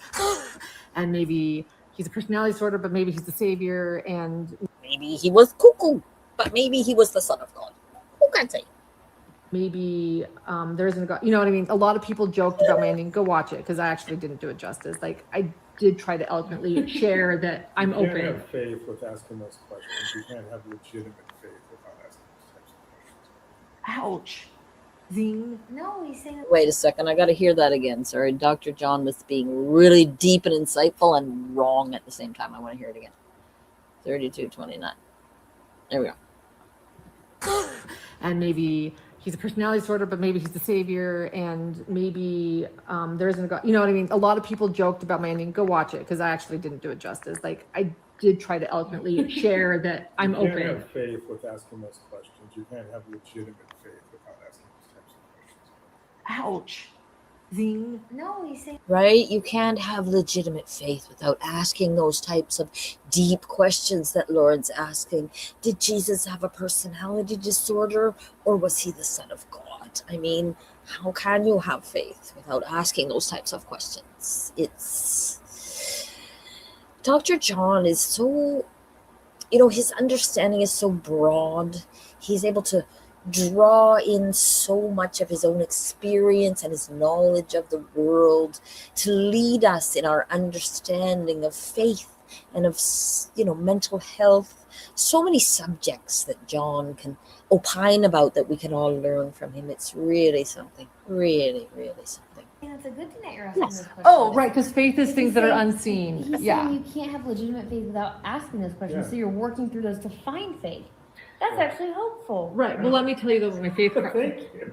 Thank you. Yeah, they just fist bumped. It was really cute. That's adorable. Oh, that's so cute. They just fist bump you guys because Grayson just had a little bit of an epiphany about the fact that questioning your faith is what will ultimately make your faith stronger. And she didn't realize that. She thought that having faith meant that you just had to believe without ever questioning. You had to have unquestioning belief. And so she's like, that was like a fist bump moment for Grayson. Very, very, very, I feel very honored to have been there for that moment, because I think that Grayson's faith is probably going to go stronger because of it.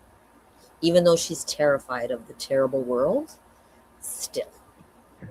Sometimes they get things right on. I'm like, you guys just talk. I'm like, peace out. Like, this is not my humor. These two share the same humor sometimes, and I do not.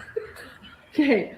Yeah, we don't want to talk too much about that. The humor is like, It'd be better if you didn't talk about it at all. I haven't even shared though what my faith crisis is. This is what I figured out. Like, what? You guys, I am trying to share my faith crisis, and your sense of humor is kind of, raining on my parade. So could you maybe just Rein it in. What is it that is my deepest, most core belief? And I finally figured it out because She finally figured out her deepest, most core belief, you guys. Are you ready? Get ready. Get ready. Get ready. am in an absolute faith crisis, and that is humanism. Wait a minute. Her absolute faith, what? Humanism. Define humanism, Lauren. Do us a favor and define humanism. I think my entire life, I have believed in kindness and empathy and like the human spirit and being. Except for those like few hours when the body cams were on, that was just like an anomaly. She's not normally like that behind the scenes. Normally she's just kindness and empathy, you know. And therefore I learned like world peace and Mother Teresa shit and making the world a better place. Mother Teresa shit. Mother Teresa was, as far as I understand it, kind of a sadist. I don't think she has a sense of humor either, Christina. I think that's a pretty good insight. Lauren is a mimic, right? I think that's the best that you're ever going to get out of Lauren.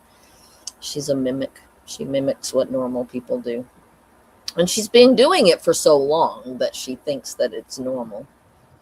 And I like literally Yes, Hannah. pity the 14-year-old girl I was that wrote a poem. Oh, guys, it's boxed wine time. Boxed wine. There are going to be tears coming out of her eyes about the 14-year-old girl she was who wrote a poem. Are you ready? Are you sure you're ready, you guys? Get ready. Saying, I want to be known for kindness. Because that's my faith crisis right now. I blame Christina.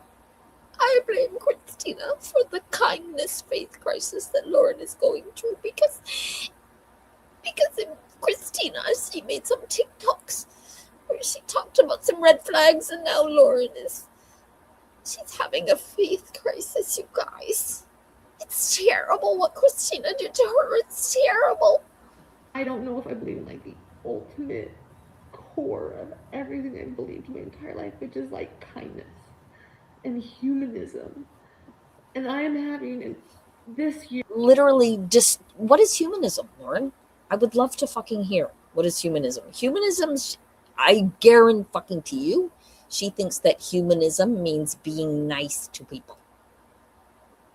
When that is not what humanism is at all. And in fact, it's so fucking complicated that there are multiple kinds of humanism and periods of humanism and, you know, schools of humanism and etc.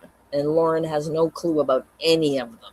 Year 2026 and 2025 has been an absolute faith crisis for me, which has made me realize what my deepest. I thought I could get away with all of that, and then it turned out that people were onto me, and now I'm having a faith crisis. It's terrible.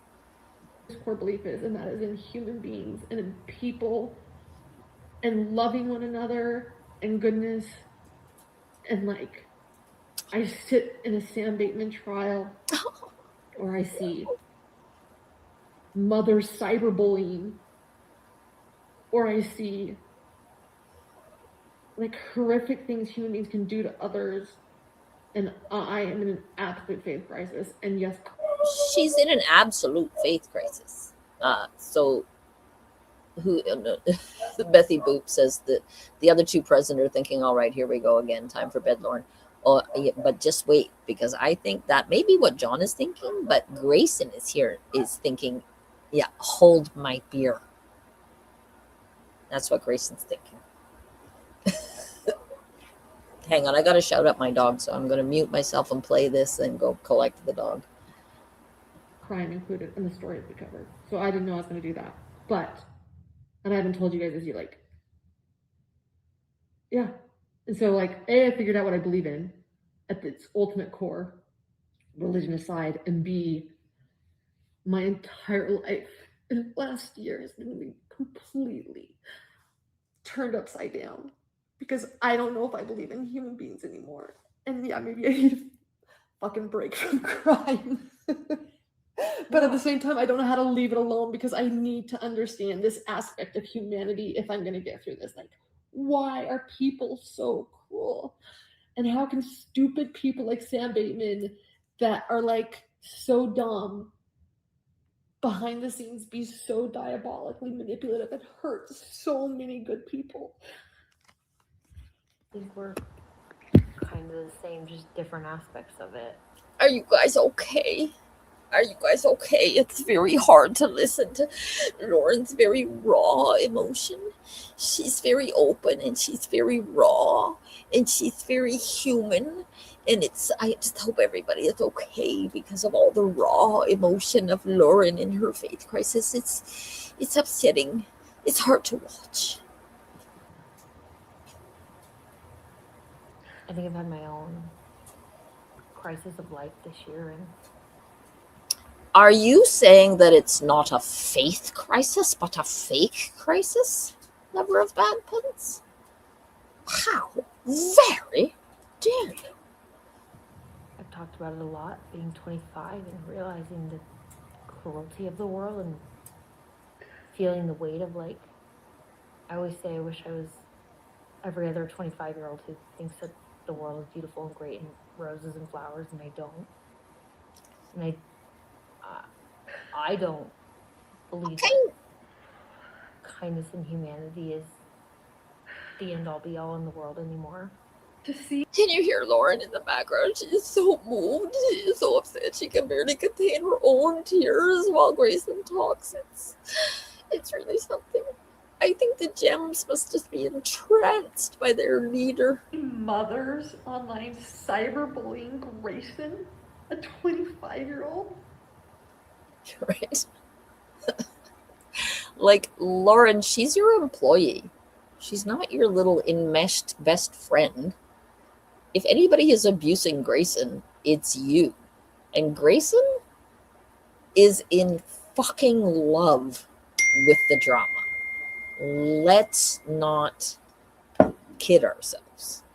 And I have just been offered a cheeseburger by my neighbor, so I have to text back and say, yes, please. Excuse me. She works for us. And they're mothers with children. It's not just criminals anymore. Like, what the fuck is wrong with humanity? Yeah. It's so awful. And so I think in processing criminals and going to these trials, I'm trying to understand on a deeper level. So then, She's trying to understand on a deeper level. She doesn't understand at all. It's not going to take much for her to go deeper. others that are bullying Grayson, for example, some of that, I think. I'm a mother, and I am here to tell you that Grayson has gotten everything she fucking deserves. I watched her on that body cam. I know you all did too. We all watched her deliberately manipulate that cop, lie to the cop more than once. He walked in the door and she lied to him and said that Lauren's iCloud had been hacked. That was like the introduction. And then she lied about the recording the phone call to Gigi, right? Those are at least two lies that I can think of off my head. So, mothers often feel protective of people who are being attacked by bullies and narcissists, right? I feel very protective of Christina. Whether that's because I'm a mother or whatever, I even felt a little bit protective of Grayson to start with. But the more I learned about her and the more I saw, the less I felt that way. And this is just embarrassing and extremely revealing. It has to do with group dynamics. I think those people probably feel like they're part of, I don't know if they're necessarily thinking about the impact of that. And how could they not, though? That's where my faith crisis. I mean, that's where her faith crisis is. How could they not think of the impact? I mean, Grayson needs to own up to the shit she did, apologize to the people that she harmed, get the fuck away from John and Lauren, and put her head on straight. If she did all of that, if she did any of that, I would commend her for it. But as long as she's going to double down with these bullshit lies, writing to the court, telling lies about restraining orders, she lied to the fucking court, the DoorDash court, saying that that she had stalkers. This is in April of this year, saying that there were stalkers and people that were, were going to try to get her information so that they could bully her online, right? And she knew very well at that time that there was no stalking. She knew what the judge had said. She knew what Officer Bovey said. The crime is, there is no crime. She knew all that. So spare me the poor Grace, and everything she's witnessed has changed her and made her, despair for of humanity. Hi, Indy. How could they not? Because they're getting more out of being a part of that group than they are. They're getting something out of group identity. Right? They're getting more out of being a part of that group than they are. John being a piece of shit again over here. Right? Diagnosing us all with, it's group identity, right? We're all just in some kind of a fucking, cult over here. None of us can see what happened in front of our very own eyes. None of us can see that John is currently harassing Mr. Bright Breakfast with these nuisance fucking threats from lawyers saying that that Mr. Bright Breakfast is stalking him. So, go fuck yourself, John. I would like to invite you to go fuck yourself quite thoroughly into the next century. Are psychologically without being in that group. That group is giving them something they need. Well, that's sick. I agree. They're sick. Oh, shit, Lauren. Fuck's sake. This is the part where it starts becoming enraging, so please forgive me if I lose my bananas. Christina says, she said to me after April 9th that she would defend Lauren and John till the day she dies, if I remember correctly. And I don't know why she would say that, because I did not say anything. Hang on, there's this part 2 here. I did not say anything about them that would trigger that type of response. It was weird AF. Yeah. Well, I mean, the fact that she would defend them till the day she dies, that's more cultish than anything, more, needing to have this group identity. What John was just talking about, Grayson saying that she would do that till the day she dies, is more cultish than anything else. Just like Sam Bateman's sick. Yeah. You and me are sick, just like Sam Bateman. We're sick because we wanted Lauren and Grayson and John to face the consequences of their disgusting behavior. Grayson is in the HTC cult. She's an acolyte in the HTC cult, in my opinion. Yeah. She's absolutely Lauren's the high priestess, and Grayson is her acolyte. You don't dominate and try to hurt people unless you're sick. I mean, there's going to be some good clipping out of this video, I'll tell you what. Well, I think that's the core of everything we've all been through, right? It's people trying to hurt people, and it's sick people, and yeah, I don't know. Great story, Grayson. It's people trying to hurt people. It's sick people, right? We've all seen, right? We have seen Christina's TikToks, and we have seen the body cam. And to my mind, Christina's TikToks were not an attempt to defame or attack Lauren. They were an attempt to start a conversation among women about red flags in friendships that may need to be paid attention to a little more stringently than we realized, right? So Christina is trying to start a conversation for the community at large who can hopefully learn from some of what she went through, while these two are trying to manipulate law enforcement to shut her up. So just gonna leave that there while they talk about sick people. I don't want to share vulnerability on here or share the impact that it's had on me because what do they do? Don't. They use it against me. Well, here's a question.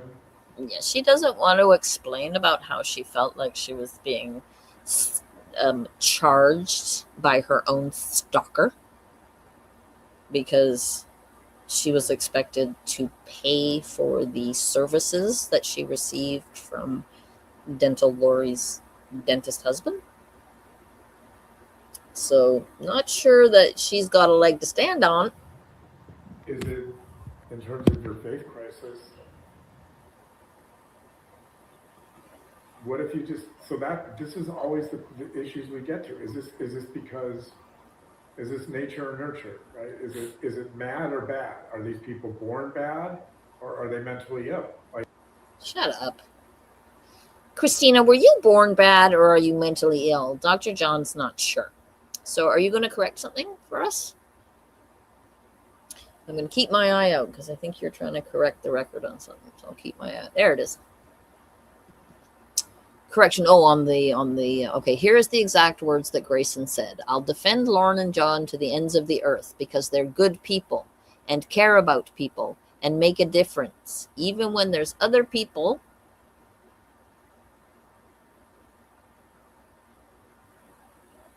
I'm thinking there's a second part to this.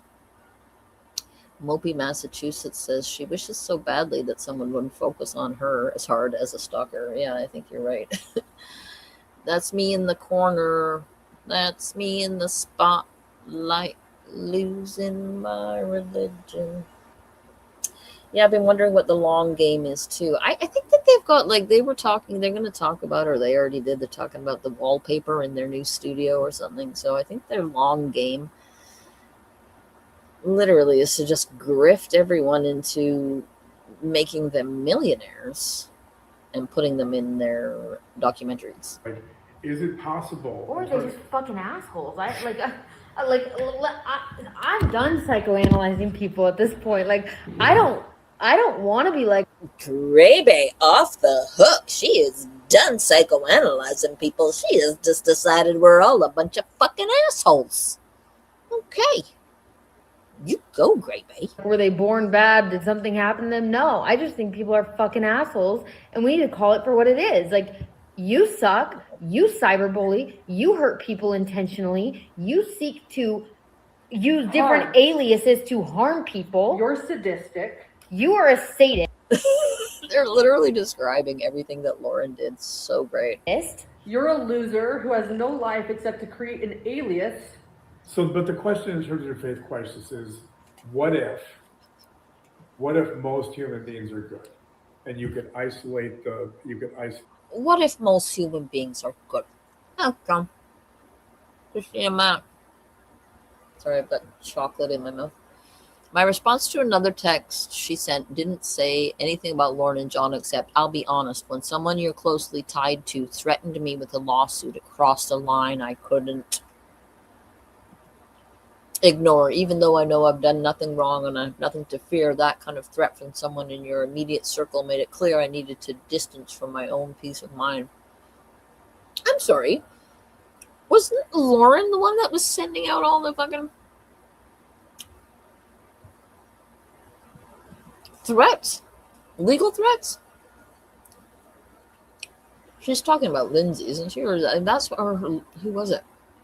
She was yelling at in the video, the restaurant, the dinner. I'm trying to have a dinner video. She was yelling at Lori that Lindsay threatened her with a lawsuit, and that seemed to justify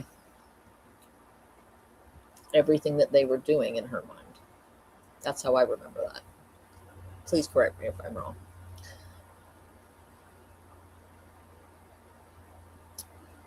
Oh, now I'm lost. Sorry. If I have to keep playing this because I am going to run out of StreamYard hours in half an hour, and we've still got 20 minutes to Isolate go. the criminals and say that they're an aberration. I think that's part of your issue.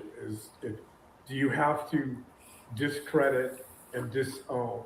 Do you have to discredit and disown all of humanity because there's a few bad actors?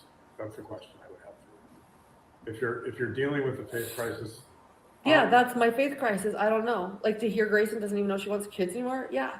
I think everything I thought about the world has changed. I don't know how to trust human beings anymore. Even anybody I think has genuine intentions. I don't. I have genuine intentions, Grayson. It is genuinely my intention to unmask you for the manipulative, or we'll see you next Tuesday, that you are and have been behind the scenes for over a year now. So those are my genuine intentions. It's hard for me to trust. Do they not? Like, even I have the closest people in my life that I won't tell stuff to anymore. Or I have people say, why don't I sign an NDA for you? And then you'll feel safe. And I'm like, doesn't make me feel safer. Like, I think that's not what that's because it's not NDAs that make people good or not. Sorry, what is that about NDAs? What is that about NDAs? Because I'm just wondering, because if you remember, when we started this video, we were talking about the fact that the person that she was suing for $300,000 over a fender bender in a parking lot was not able to give me a statement about the case being settled because he had to sign an NDA. So I'm just curious what these guys have to say about NDAs. exactly right. And like, I think you're having like a faith crisis in humanity, and I think I would agree on the same aspect, right? Which aspect? Like, I'm grieving what I thought the world was. She's grieving what she thought the world was. I mean, I suspect that Christina might be grieving what she thought the world was too. Just saying. After being threatened with prison for something that she didn't do. I wonder if Christina's experience can even compare to the absolute despair and grief that Gray Bay is suffering, finding out that people are not going to just sit back and be railroaded into prison. And who I thought people were, and who I thought I just grieve the world. And I mean, to be really candid, I think my fucking brain chemistry has changed quite a bit. And Ours all have. I think there's all of them have. Their brain chemistry has been changed quite a bit, you guys. Quite a bit. something. So I think dealing with criminals, and I'm talking about, this is, for me, this is pre-podcast and post-podcast, but dealing with criminals and dealing with the dark side of human beings all the time, I think I've come to realize that there can be something really nihilistic. The word is nihilistic, but go on. Do go on and tell us all about how Christina and you and me and all of us have no values. Go ahead, tell us all about it, John. When I say nihilistic, I mean like nihilism is essentially... John feels that he has to explain to his audience what nihilism is because that's how much respect he has for his audience. the belief that nothing matters, and that human beings are horrible, and human beings, like in general, human beings really have, they don't, it's a lack of values. It's a lack of anything. Nihilism is a Yeah, we lack values, right, Christina Mack? I always go back in my mind to the day that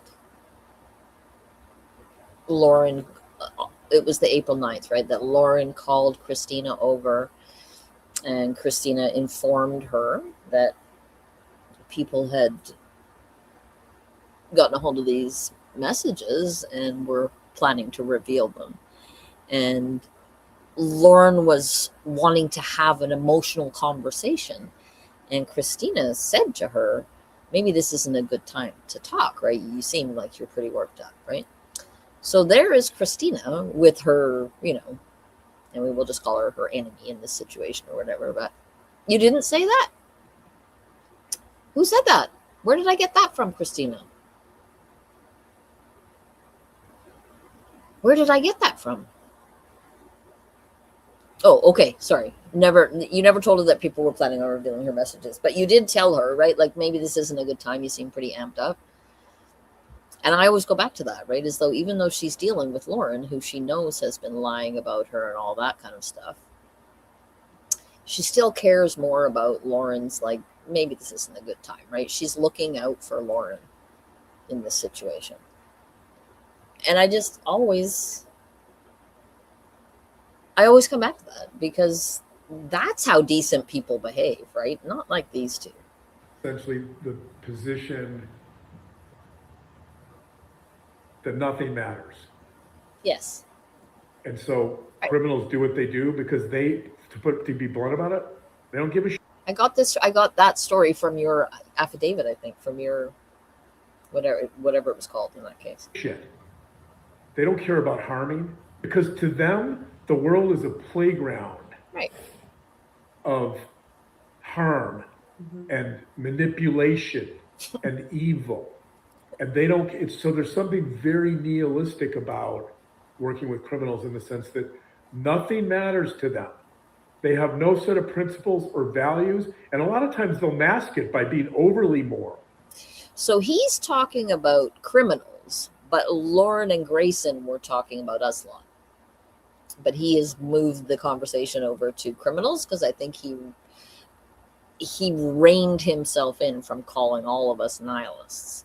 He's trying to pretend that this conversation is about how difficult it is to work in the true crime field and how hard it is to keep your faith. They'll fall into this, like, one thing about criminals I see a lot is they'll be overly self-righteous and overly like, oh my God, that's so unjust, that's so immoral. That's actually a big tell, right? When someone's so morally When they're self-righteous. overly moral and there's this moral superiority, they're covering up the fact that beneath that moral superiority lies this absolute nihilism of, I'm going to destroy the world and I don't give a shit. Shut up, John. So Christina says, yes, I told her the fight, flight, freeze part, but I never told her people were planning on releasing text. But sorry, I might be missing something, but I thought that was the day that, wasn't she trying to apologize to you, and like that she knew that you had called her annoying, Christina? Sam Bateman, Lori Ballard, Yeah, Chad all Daybell, of them. a lot of people. Right. A lot of people. I'm Yeah, gonna it's destroy- amazing how self-righteous and morally upstanding so many criminals are. And it's Many of like a them are. tell now. When, It's all the same thing. yeah. It's literally these guys. Well, we're all over the place. Let's go get to but I work. think- We've got No, a few cases. no. We got a few cases to finish writing, You know and what? I'm doing the Lindsay Clancy backstory, and that's actually a change, because that's a case actually where my heart breaks for everybody involved. But anyway, go ahead. Great. See, I- Lauren is not performatively empathetic. She really is empathetic. Her heart breaks for those people. Tears come out of her eyes. Out of her eyes, people. I think that there are things that have given me hope in life, but I don't feel like I have a lot of hope in humanity these days, and hope in kindness, and Oh, hope in baby, she's all hurt. what comes next. And I think I was just always raised like, I don't know, I grew up in private school, I grew up in going to church, and I grew up in, you know, similar to you, but not Mormon. And I think everything I've dealt with the last year is directly against everything I grew up believing in. And so I Right? Trying to get innocent people thrown in jail is directly against everything you grew up being taught, certainly. I have no idea what you fucking believed in because you clearly don't believe in anything. And you're trying to screw a fucking gig worker out of 300K because you're so badly injured that you sit here now and nobody has any idea what injury you might have. What a total what's the word? She's just a sneak thief and a liar. agree. It's made me question things. I don't know where I stand on the religion aspect of things very much anymore, because I've seen so much darkness. She's seen so much darkness. Indy Cindy says, I actually believe in existential nihilism, which is the most common form. I mean, I was going to comment as well, like, right? Nihilism isn't just having no values, as John is trying to characterize it, right? Nihilism is like the belief that there is no kind of organizing force that, you know, means that the lives of human beings have all this meaning that we try to ascribe to it all of the time in order to make our existence, you know, palatable to us, right? So I think that there's a conversation to be had there, and that Dr. John is using the term to denote something that, you know, helps forward their narrative about criminals and the terrible people who shall remain nameless who have been bullying them and cyberstalking them for all these many months. That I think it's like changed how I see religion. So And then I have something to go ahead. That's all over the place. Well, I can conclude, but go ahead. so yeah, And I would just say, to me, existential nihilism makes actually a lot of sense, right? I think humans have a lot of hubris to think that we stand at the top of creation in this entire wide universe that we live in, right? So it makes a lot of sense to me, just saying. yeah, I see that, Grayson. I know how hard this has been on you, and It's terrible. it's been very difficult to watch this unfold. But I want to say, for me, That's actually very astute, Maury. I think that's right. these struggles we're talking about. Sorry, I didn't mean to say that's actually very astute. I mean, that's very astute. Their kind of nihilism is more akin to solipsism, says Maury. I deal with this stuff every day too, and like it's the conclusion I come to is I don't need to have hope in humanity. I don't need to believe in humanity, and I don't need to believe in the future long term. I figured for me, the best way to deal with this is I need hope for today. And To deal with what? What are you dealing with? What is it that you're dealing with? Nihilism? From Neil? need hope for this moment. And maybe I need hope for tomorrow. Hi, Moira. And maybe if I'm lucky today, I'll find a little bit of joy and a little bit of connection to people I love. And that's as far as I can take it. Because if I start thinking about the future, I'm going to lose my freaking mind. Well, Oh my here's hope goodness. for today. Oh. I just got a text on my Apple Watch, and they're asking if we could have our studio ready tomorrow to be wallpapered. And I have asked for leopard carpet. Oh no. And I'm Wait, gonna actual make, carpet or a rug? A rug? well, I She's just so wild and crazy. Lord, oh my goodness. Hey, Grace Garden. Thanks. I still don't really understand these gems things, but I appreciate that. Thank you.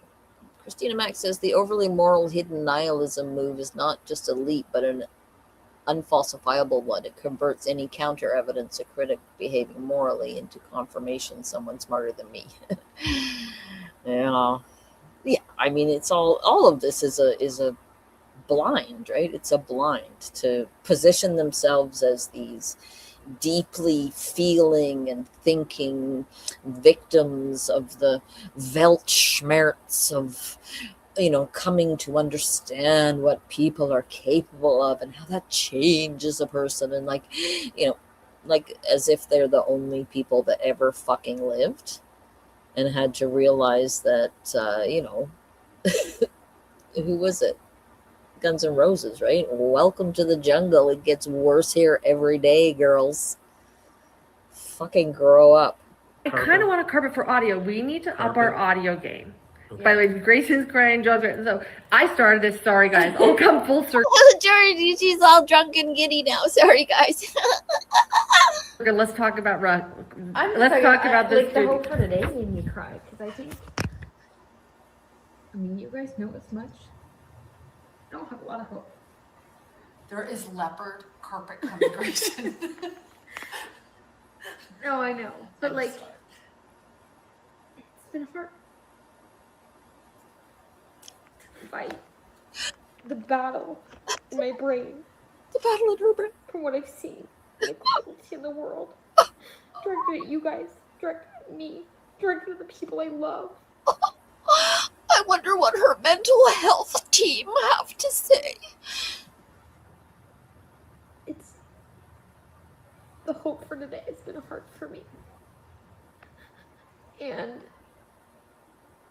I said, my brain chemistry has been forever altered, and I think everyone on my team that works with me would agree. Team. By that I mean my mental health team. I think that they... Her health team. Grace and her whole emotional health team that work with her. They're afraid that her brain chemistry has been forever altered. have been really not shocked. I mean, they see this stuff day in and day out, but like they've seen the progression. The progression.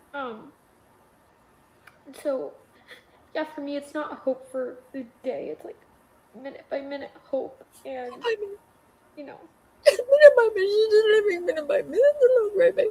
It is a terrible, sad situation. She's just barely hanging on, you guys. It means so much when you send your support. what's in the next hour that I can like look forward to, or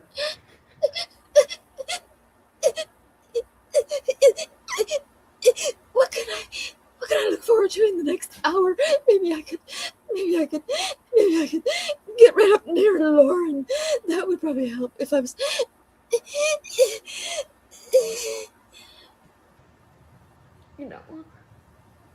things of like what. Like, seriously, if she is this fucked up by all this and this, disordered and destabilized by all of it, maybe it's time that she got out of the situation,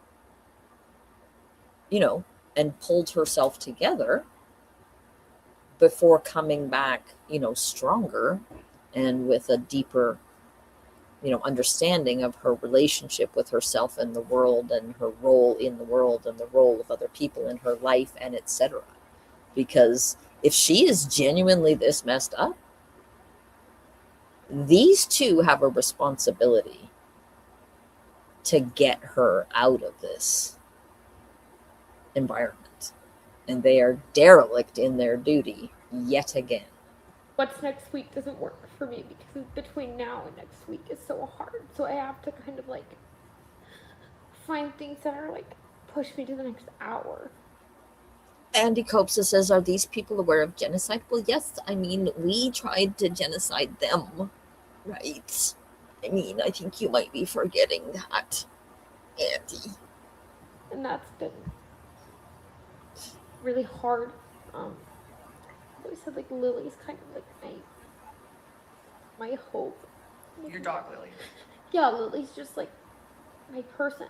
And Lily's been through a lot with me, a lot of moves, a lot of things. And there was a point in this where I told Lauren, I said, I don't even think Lily gives me the hope for today anymore. What? And that was, Oh my god, even Lily could not give Grayson the hope for the day anymore. That's how bad things got. Oh my god. It's awful. The sick people piling on this young girl. Terrible. really difficult, like realizing how deep this has, like, just what I've been through has gone. Like, my dog is like everything to me, and like, I remember I told you at one point, like, it's fine if like I didn't survive because Lily would be taken care of. Like, I have stuff put in writing of like who I want to have Lily, and I was like, Lily would be taken care of, and like to get to that low of a point where I was like, it's fine, like that was really scary. So I think like for me, it's just a hope for the hour, not the day, because if I can just get through to the next hour, I'll be okay. And I always, I hope one day I can share more, and I hope that what has gone. One day you could share more.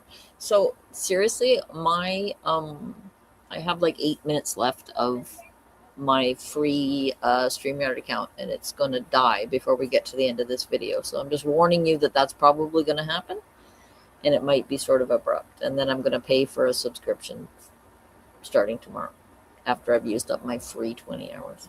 Through can be used to educate people to not participate in cruelty, because the effects of it go so deep. It has changed my entire life.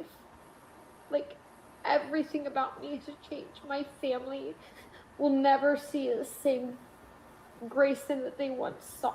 Like, my friends, I went and visited them recently, and they all said that when they had seen me in December, I left, and they all just were crying.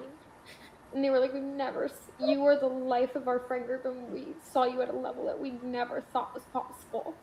And so, anyways, very long-winded. Another one's texting right now. Very long-winded. Just to say, like, for me, the hope for the day got me, because for me, it's like hope for the hour. Just Right? The gems will be eating this shit up because they believe that these guys were victimized, right? It's absolute exploitation of their followers. I think that people who do this prey on vulnerability. And HMS Gen X lady says this is over the top, and you know what I would say is you just can't handle the raw emotion. You just can't handle it. These people are very open and honest and raw, and you guys just can't handle it. people who do this hate anyone who cries, and they hate women, and they hate, like, I really believe that with everything in me. So, like, everything in her. fully anticipate that this will probably end up somewhere so people can mock that I've cried.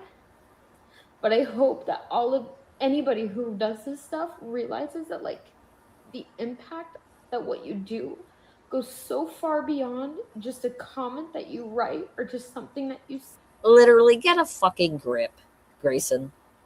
Seriously, get a fucking grip. This is embarrassing. And the fact that these two are letting her fucking show her whole ass like this, even if it's just to their paying customers, it tells you everything you need to know about their ethics and about how sincere any of this shit has been. It's ridiculous, and it's embarrassing, and it's unprofessional, and it's not just raw emotion that we can't handle.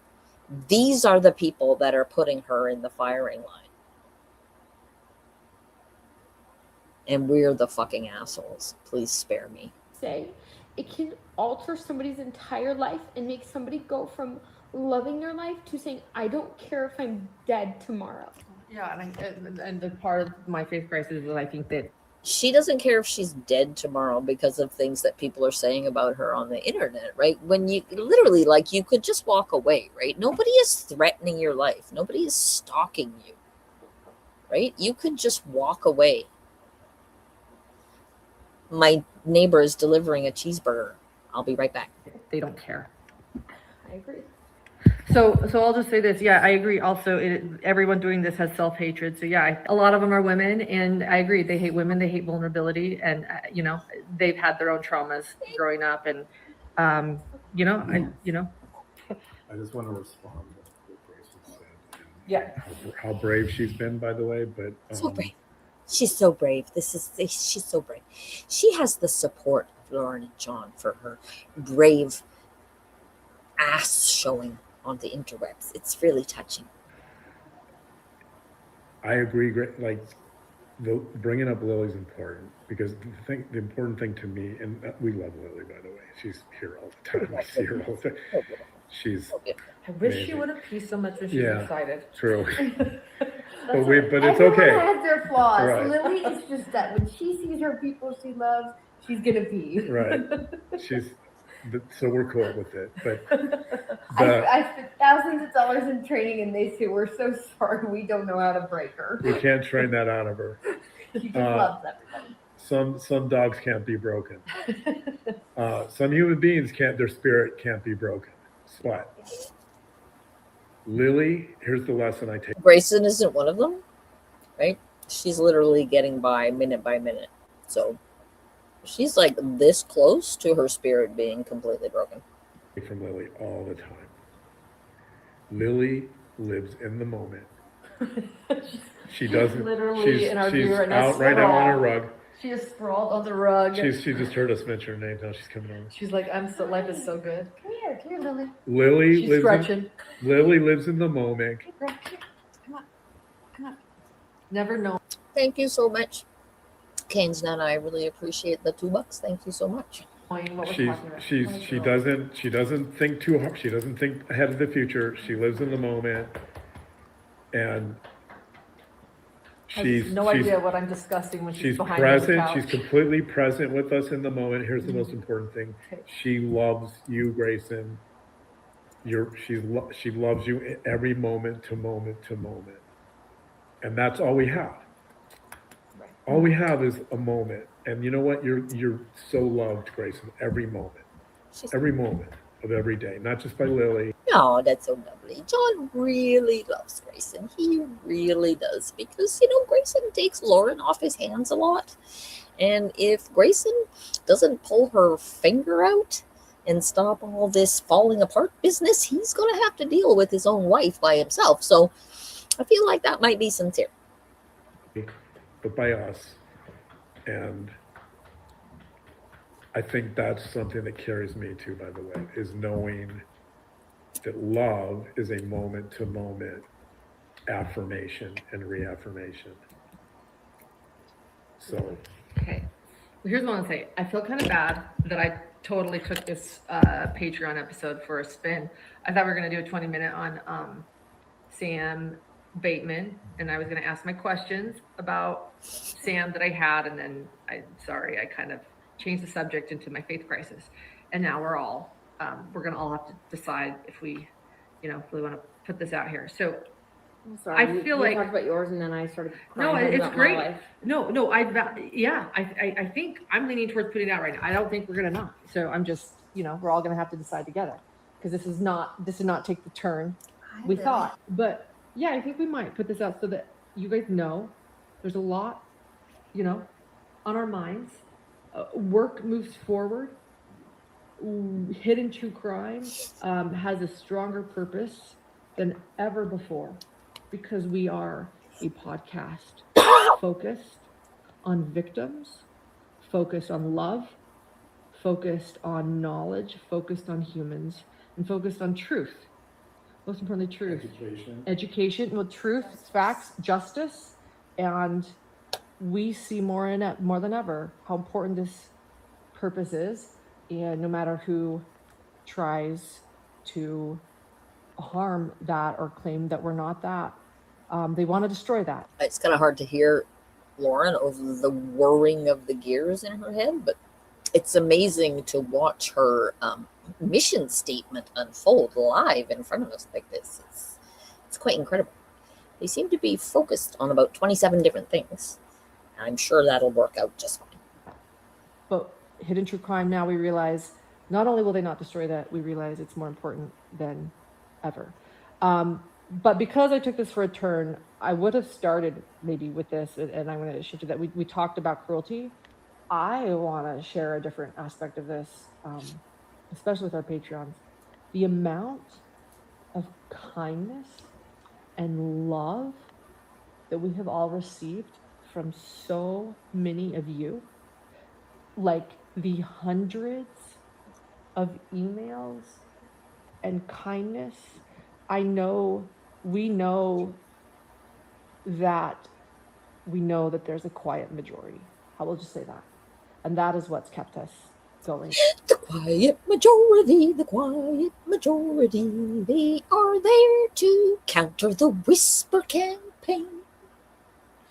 The quiet majority will win the day. That the minority is loud and toxic, and the majority is quiet. Right. We're the loud majority over here. I'm the loud majority with my 3,000 subscribers, and they are the quiet minority with their 350,000 subscribers. It's really very moving and insightful from Lauren.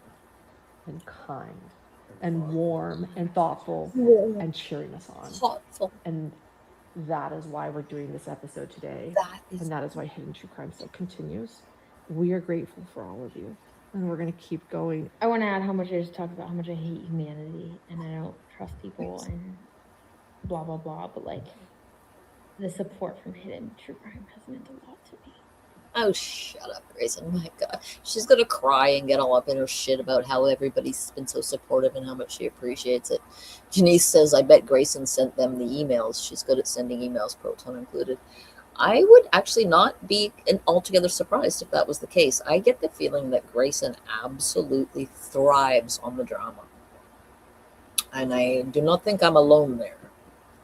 And the people who reach out privately on like my own socials and things like that, or they'll reach out through the Hidden True Crime email. They reach out to all of us, but there are some that also reach out just to you, just to John, just to me.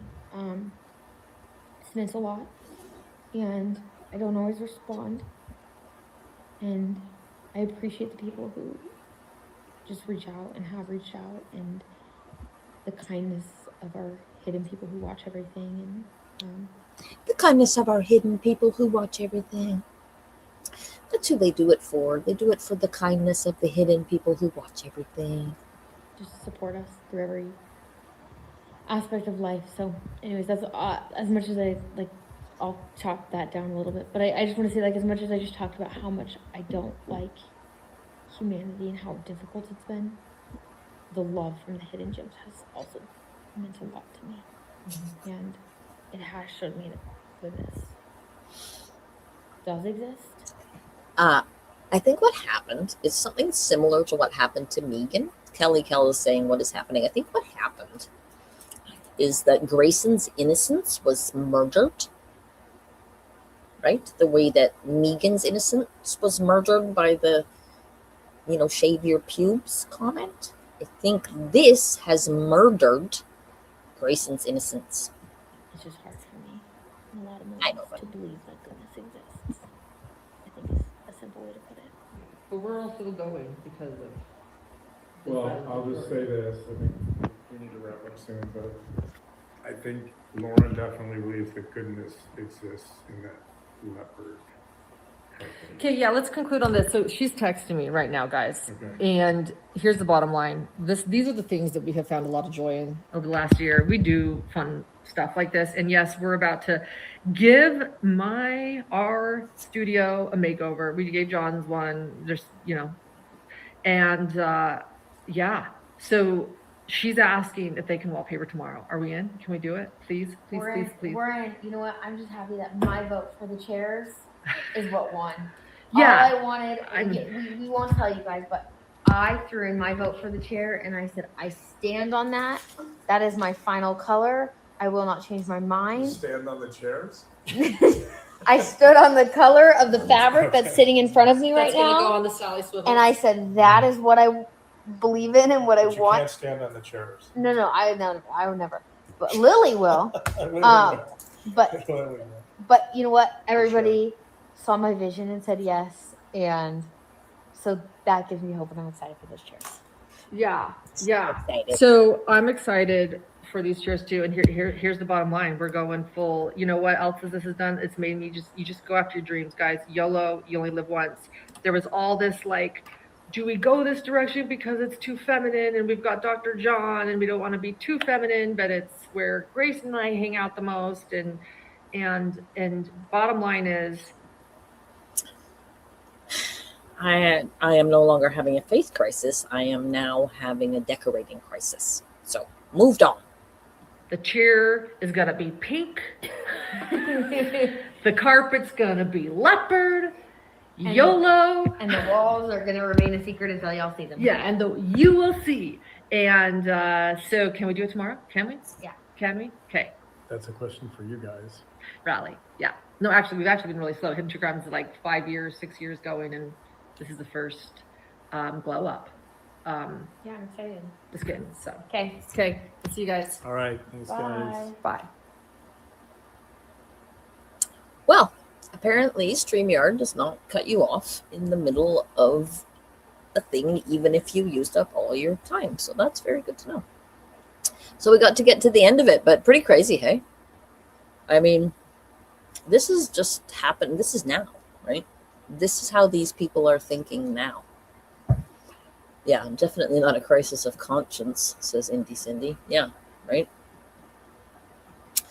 We'll just look at this again because I like how it makes them look so disgusting. Yeah, hold my beer, peace out, YOLO. Ozzy Cheryl says, terrific Dribble Penny that you got to play it through. Yeah, I thought it was going to end all of a sudden, but I guess that's very decent of StreamYard not to do that.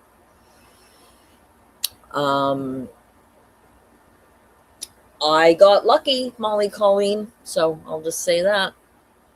But yeah, the orange couch was a glow up till John sat on it and it bowed in half. He said, God love you. God love you, Janice. I don't know where we'd be without your wit and your, what's the word? Well, your wit and your integrity, but the stick-to-itiveness is the word that is coming to my mind. But just God love you. We have had some of our best moments from Janice, in my opinion. Okay, so I do have to go now. My little dog is expecting his dinner 10 minutes ago, and he's looking at my cheeseburger like WTF is the expression on his face. Yeah. So yeah, thanks for coming. I had a great time as always with you guys. Stark is my favorite color. And tomorrow, I think tomorrow is Megan. So Megan showed her true colors again on the live stream. So I want to go over that. I haven't looked at it yet. And I also want to go over another video that she put out, a little 15-minute video called Who is Allowed to Grieve? And she's wearing the same stupid hat in that video as she was wearing when she went on live with Trisha. So obviously she is there to tell us all that we're doing it wrong and to explain the rules of grieving to us, even though she pre-grieved the loss of the children by going to EMDR. So she's all healed up from that. But she is definitely, an expert. So we're going to want to hear from her. So that's tomorrow. And yeah, thanks you all for coming. I always, always, always enjoy your company, and I will look forward to seeing everybody tomorrow. Bye for now. Bye.